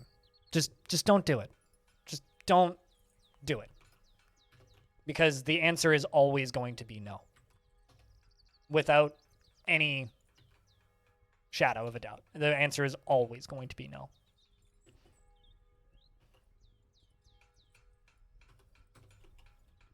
I do not enjoy competitive multiplayer. I used to, and I do not anymore. I will play 4X games for single player, and I'll do a run or two, and that's about it. I do not enjoy multiplayer. I do not enjoy competitive multiplayer. I'll occasionally play co-op stuff, but that's it. And I also have no interest in playing stuff with viewers. No offense, guys. I don't understand why people don't understand that. I don't understand why people keep asking when I just state that that's not something that I want to do.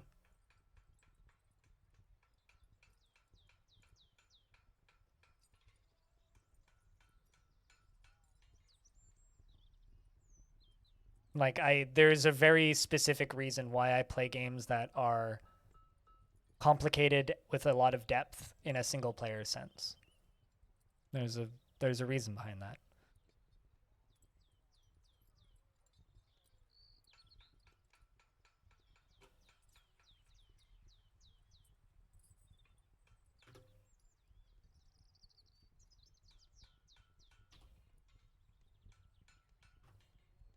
All right.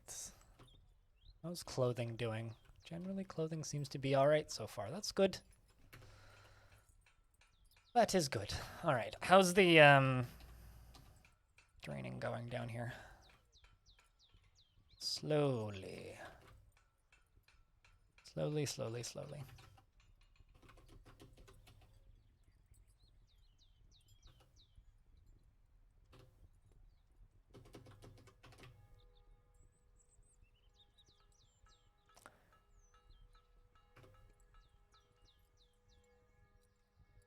I mean, what do I think about the okay, so that's not what you worded at all. First off, Dark Sora. But fair enough. What do I think about multiplayer 4X games? I think they're slow and dull as dishwasher. Slow and dull as dishwater. I will occasionally do it. Like, I would like to try Humankind in multiplayer just because I would like to see how that plays. I don't enjoy playing games in multiplayer. Like, I just really don't. It's the second I have to wait for another person to take their turn, I check out and I don't want to play anymore. And 4X games, I don't have the audience for them. No offense, but you guys do not like watching me play 4X games. And that's a fact. And I know that there's going to be somebody who's going to comment on the VOD for this or is going to comment on this stream and be like, hey, I like watching you play 4X games. Listen, you guys don't tune in when I play 4X games. You don't like watching me play 4X games. You might say you do, but you don't. Because if you did, then I would actually get people watching me when I played 4X games. And I've tried a couple times in the past, and every time it's been some of the worst turnouts I've ever had for my streams. So you guys don't like watching me play 4X games. That much is certain. And I don't particularly enjoy being bad at 4X games. So I don't ever have the time to learn them because I'm too busy just sitting there going, well, no one wants to watch me play this. So why do I play this? It's a waste of my time. What are 4X games? Civilization. Humankind. The other games made by the developers that make Humankind. Pax Nova. Warhammer 40,000 Gladius. Those are 4X games.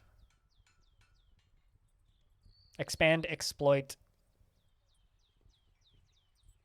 exterminate. What's the fourth one? Explore, expand, exploit, exterminate. That's it. 4X. Stellaris is a 4X. Not necessarily turn-based, but a big, large-scale strategy game where you start with one thing and then you expand to a full civilization. They don't necessarily need to be turn-based. There are real-time 4Xs.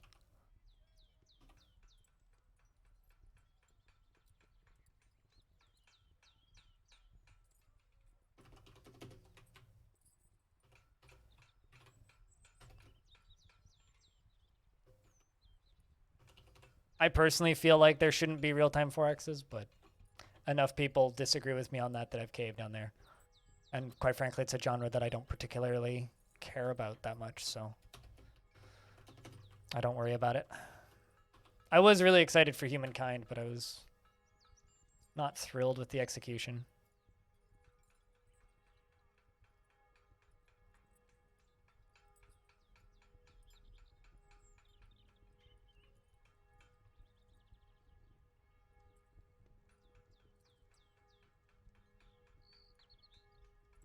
Well, I don't enjoy being steamrolled in RTS games because I don't have the visual awareness to actually play those games, right? And that's the truth for a lot of types of games. And I don't really enjoy playing games that I'm bad at. And you guys don't like watching me get good at 4X games, so what's the point? And it's not the type of game I play. I guess I'm perplexed and confused as to why we're still talking about this because I don't understand how it's relevant to my stream. You know, you guys don't enjoy watching me play 4X games, and you've made that clear with statistics. And so why is this relevant to the stream at all?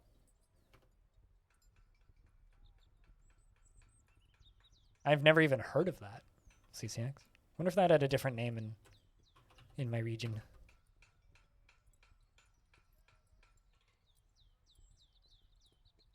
I mean, like, Sins of a Solar Empire is a sort of a 4X. And that's a real-time game.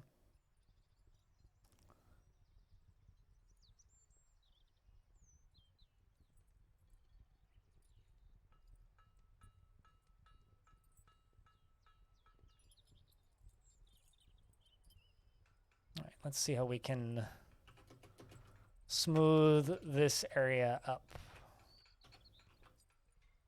Oopsies. Help if I'm in the right menu.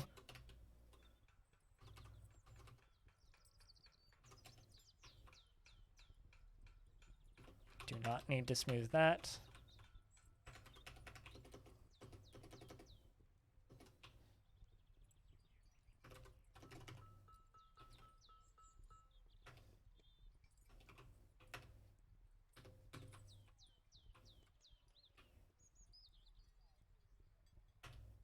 No one committed crimes. That's good.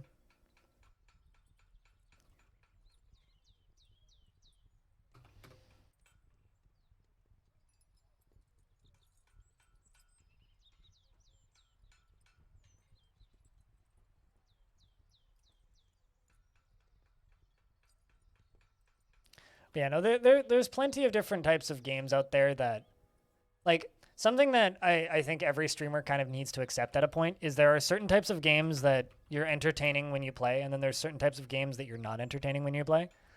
And I've kind of come to terms with the fact and accepted the fact that I must not be very entertaining when I play 4X games, regardless of if I enjoy them or not. And I do enjoy them. Thought it was abandonware by now. Probably somebody bought the rights to it, stuck it up there. It's probably not the original publisher that did.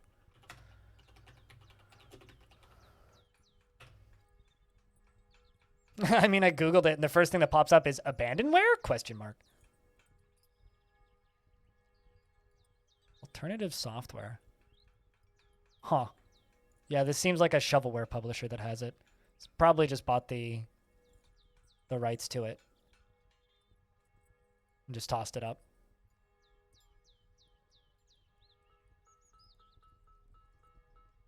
Yeah, it was originally under Gremlin Interactive, but I'm looking at the publisher, which is Alternative Software, and looking at their Steam library.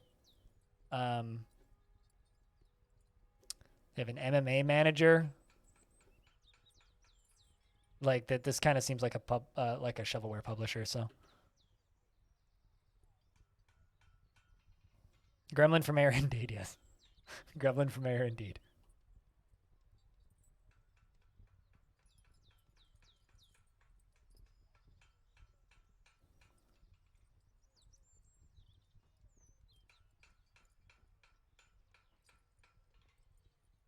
Pretty safe situation to sit back and smile and go, well, I just got wrecked, right, Stone?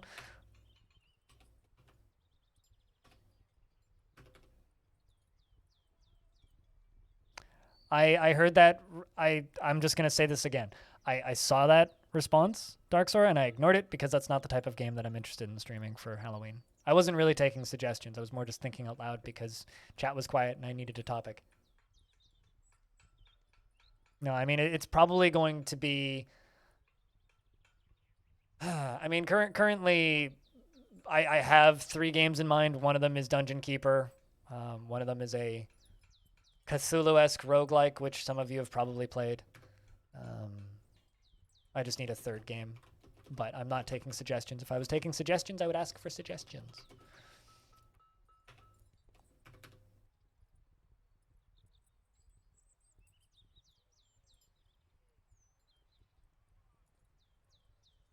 I think Alan Wake might actually get tossed in there, though, because that's a game that I've been thinking about replaying.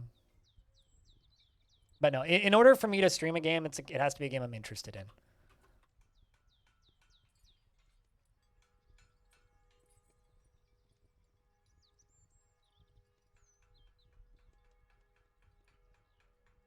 Well, I mean, it's not Cthulhu-esque. It straight up is just Grimdark Cthulhu.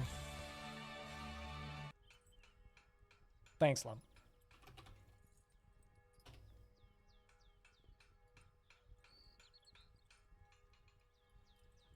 I mean, you should know what I'm talking about, but Infra Arcana is the game that I'm talking about.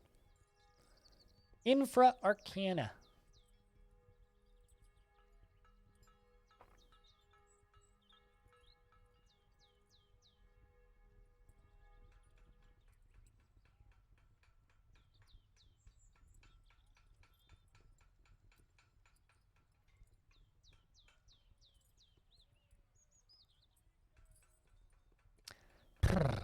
But yeah, no, that's the game I'm thinking of. So, which I'll probably win, to be honest. But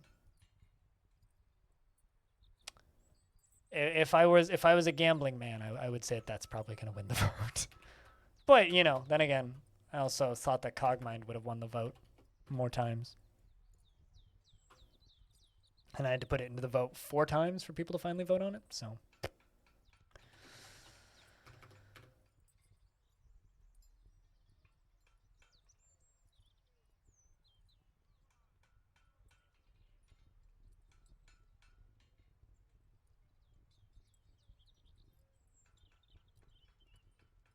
I'm just trying to seal this whole thing off a little bit. Most of the dwarves seem to be taking a break, which is good. The mayor is happy. No crimes have been committed.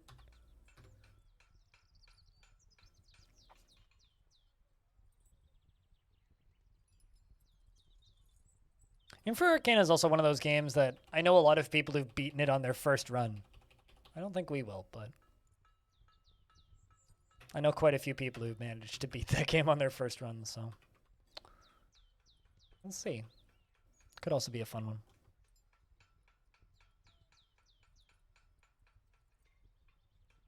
Is that because I don't even know what bullet chess is. Is that like speed chess? Or is that another name for speed chess? Because I know what speed chess is, and it sounds like you're describing speed chess, but I don't know what bullet chess is.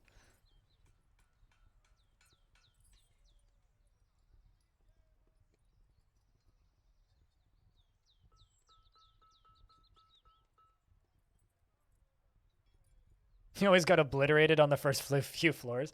Yeah, I don't know. Like I know a good number of people who are admittedly really good at roguelikes, but I know a good number of people that managed to beat that game on their first run, which I've never actually done.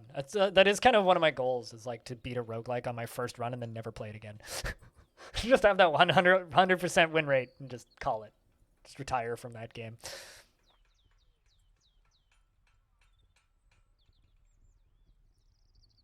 Okay, so bullet chess is speed chess? Gotcha. Yeah, I'm familiar. I know what speed chess is, but I've never heard the term bullet chess before, so. Let's just fill this in some more.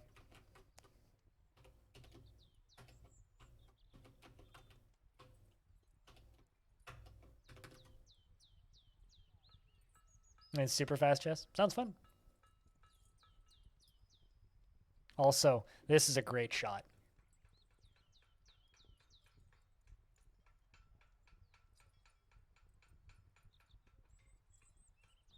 I wonder how far the smoke from this thing is going. Actually, that's literally what that... Oh, no, that's not what that shot is. That's the lava flow. 855 homes destroyed. Good lord.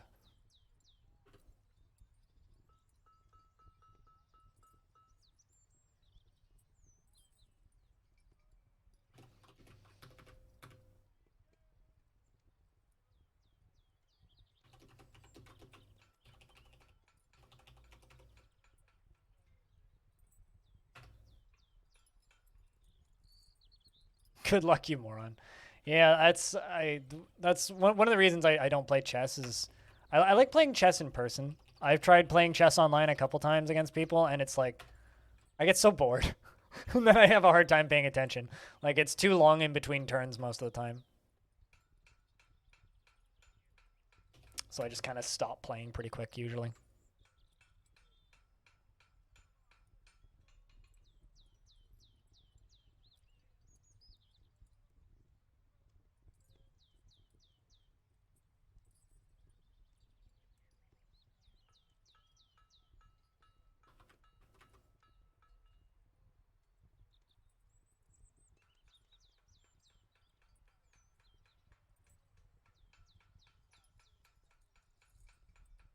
All right, chat. I will be back in a second. I gotta go use the restroom. I've been streaming for 3.5 hours without a break, so I will be back in a second. Chat, can I get a round of beers while I'm gone? Beer B.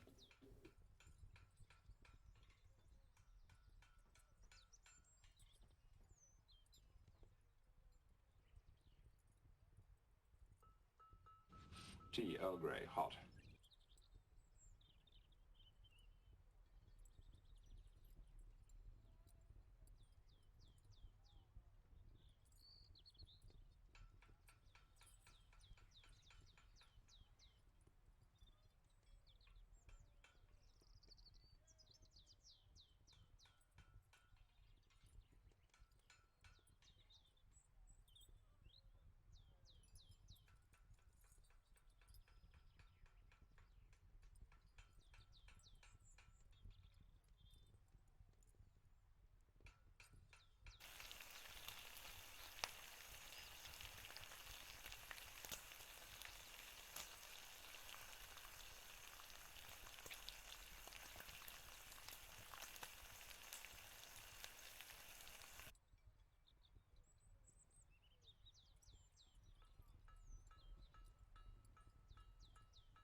All right, I return. Bacon. Bacon sounds? I like bacon sounds. You know, I'm actually at a point in my life where I can't remember the last time I had bacon.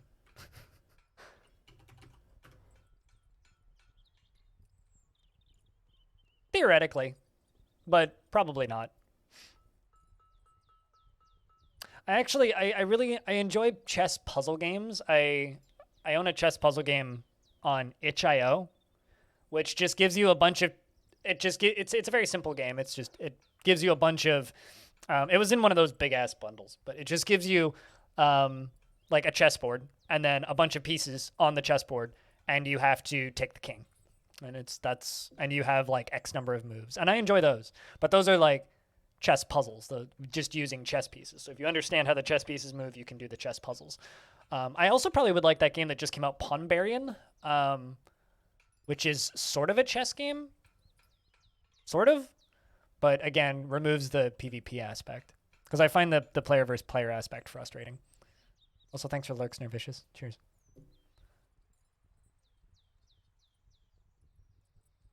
I mean, it's not really a roguelike, but it is definitely like a run-based deck builder. It is definitely it's more of a run-based card game than a roguelike, but it did come from 7-Day RL. Yeah, this thing. This isn't a roguelike. I'm sorry. Stop calling it that. Even the developers like, I don't know if this is really a roguelike. But yeah, no, I mean it's much more of a card game. But I guess you could kind of call it a roguelike. Yeah, I would probably like this game. I haven't bought it. Because I'm still kind of in saving mode for vacation, which is coming soon. That's a different thing? Okay. I mean, maybe there is actually a roguelike with puzzle pieces, but that's the one that I'm thinking of and referring to.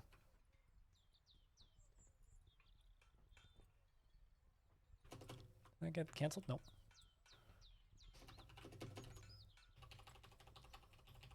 But the reason I'm thinking of that one is because that one came from 7-Day RL. It was a 7-Day RL.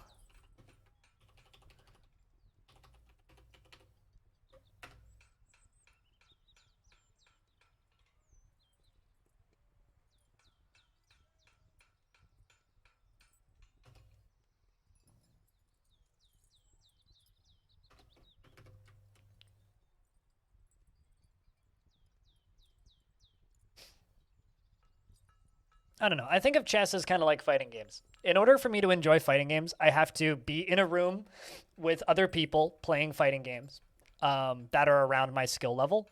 In order for me to enjoy chess, I have to be in a room with other people around my skill level to play with and get better with as a group. That I enjoy. I really enjoy that process of fighting games, and I also enjoy that process of board games. Not so much with virtual stuff. Like, I just heard a loud thunk. I think they're doing construction work. I feel that way about a lot of like physical games like that.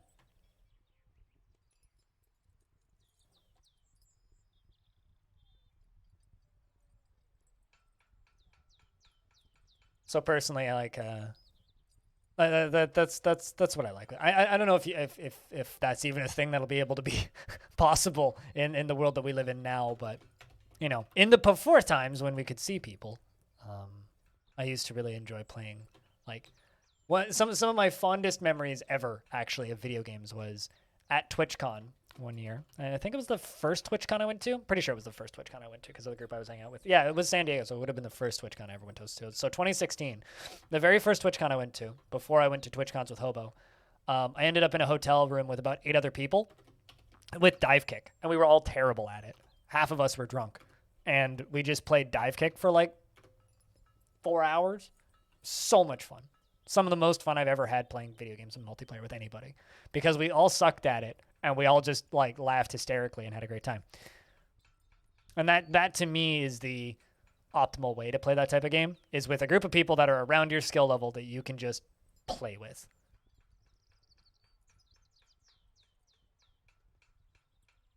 And I genuinely enjoy that. That is so much fun.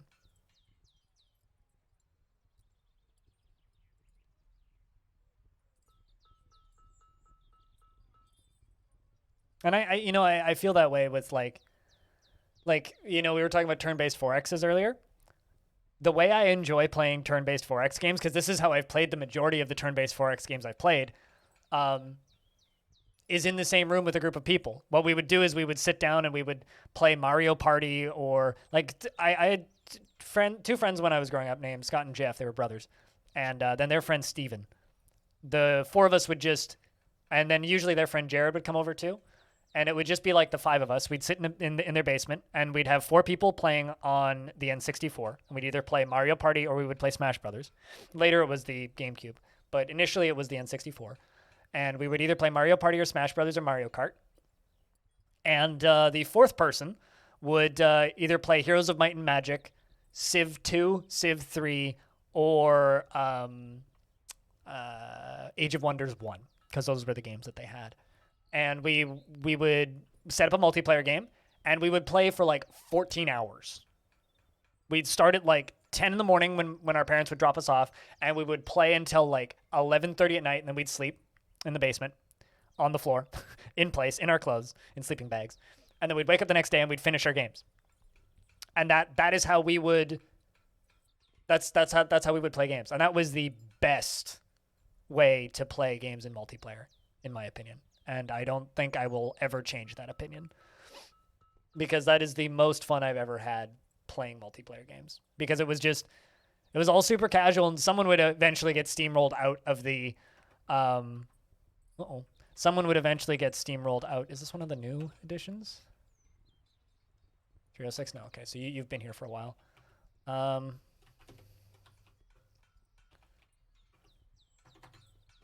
Just gonna send you back to Veiled Clasp. And that was one of the and like eventually someone would get beaten out of the Civ game, and then we'd make an alliance, and then they'd get to occasionally take a turn on another person's game. So we'd make sure that everybody had something that they could do. And yeah, it was fun. You'd never get bored, because you were always playing another game if you weren't taking your turn in Civ, and then you'd yell at Jared when he took 45 minutes for his turn, and it was a good time.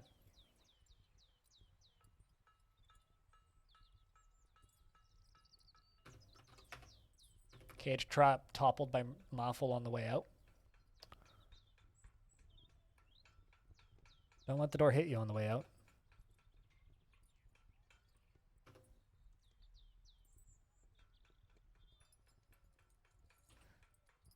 Anyway. We are recovering the tantrums. It's just taken a while. There seems to be a bunch of them, actually. What's this? Oh, are these all chess likes?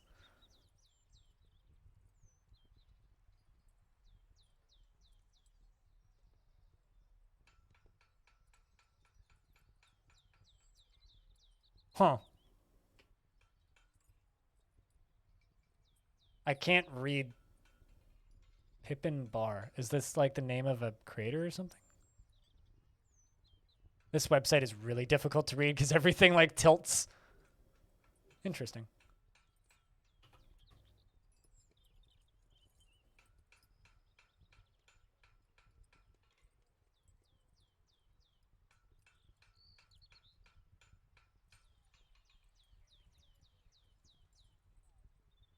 I was just about to look something up, but I can't remember what it was. Yo, guys, Volcano Stream is lit this evening. Look at this. That is gorgeous. Horrifying, but gorgeous. Like, seriously, look at this. My God. There's a link if you just want to keep watching it. It's beautiful. Beautiful, but horrifying.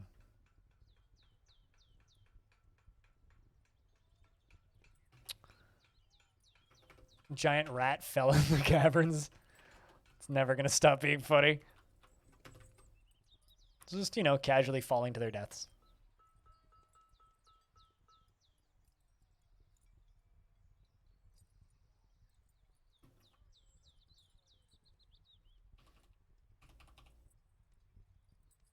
All right, so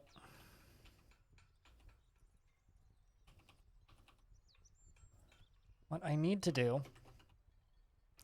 is I need to go up here. And we need to very much make this a smaller falling point. We'll just give it 2 tiles per. If I do it this way, this should probably fix it.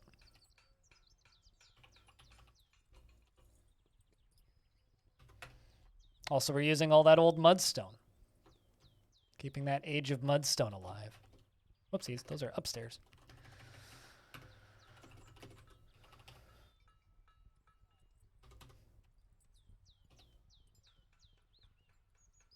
Gotta love the age of mudstone.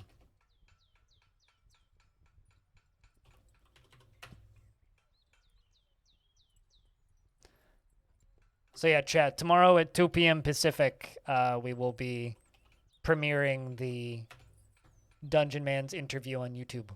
So to anybody who shows up for that, big thanks in advance. It's always fun to have a live chat there. So there will be stuff tomorrow. Even though tomorrow's my day off, there will be Halcyon After Hours earlier in the day. Sui is kind of celebrating her returneth to the streaming. Since she's gone through some major life shifts over the past month, she's been gone. But she's back now. So we're going to play Keep Talking and Nobody Explodes tomorrow, which should be fun for Halcyon After Hours. And I will be premiering that video at 2:30 p.m.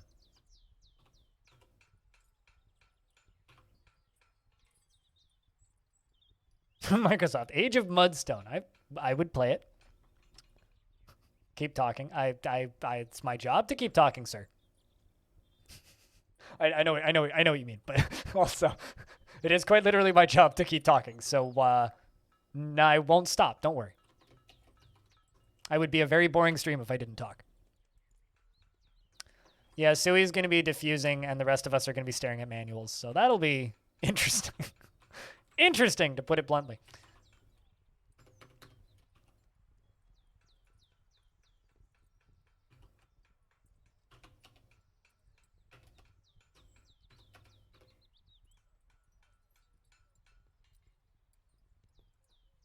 If you can watch. I mean, it'll be happening around now tomorrow. So. No, she volunteered. It was her idea. So We're not subjecting her to anything. She literally was like, we could play keep talking and I can defuse. I was like, all right.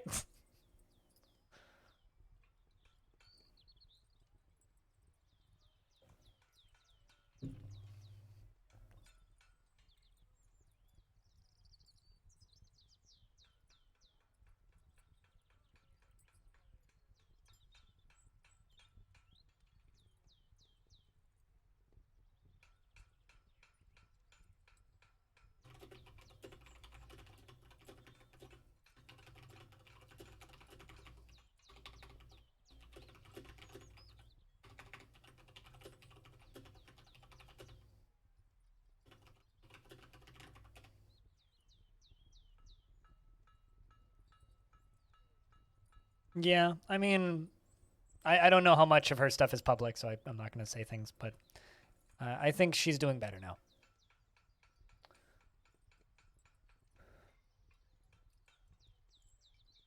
I'm going to be completely honest. I don't know how much she's been public about, but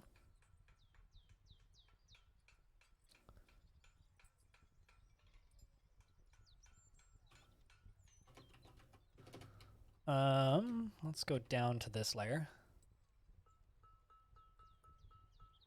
Bring in more mudstone because it's just going to get covered in mud anyway. Actually, no, let's just do upstairs.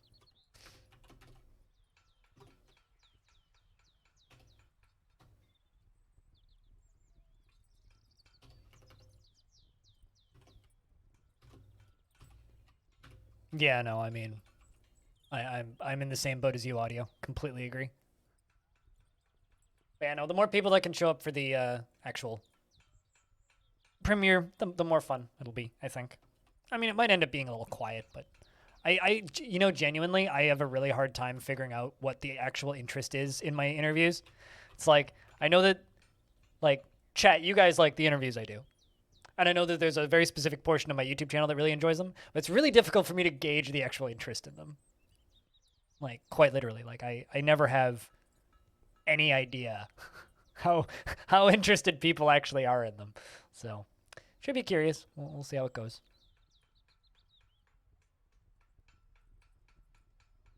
And as far as After Hours goes, there will be a post on my Discord about it.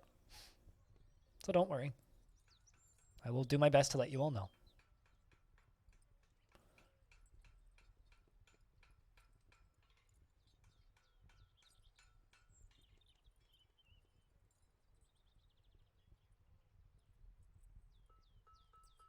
God, that volcano is wild right now.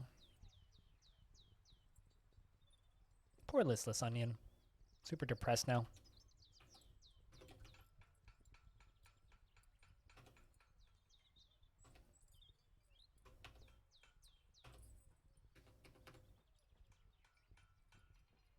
Investments are open. Heads up, chat. You can invest your tickets if you like.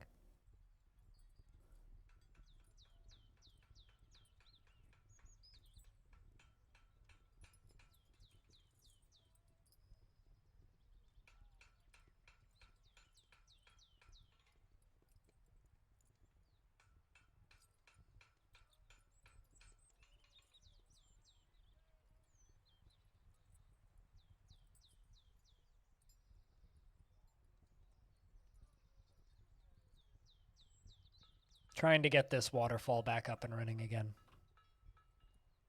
That's the current goal.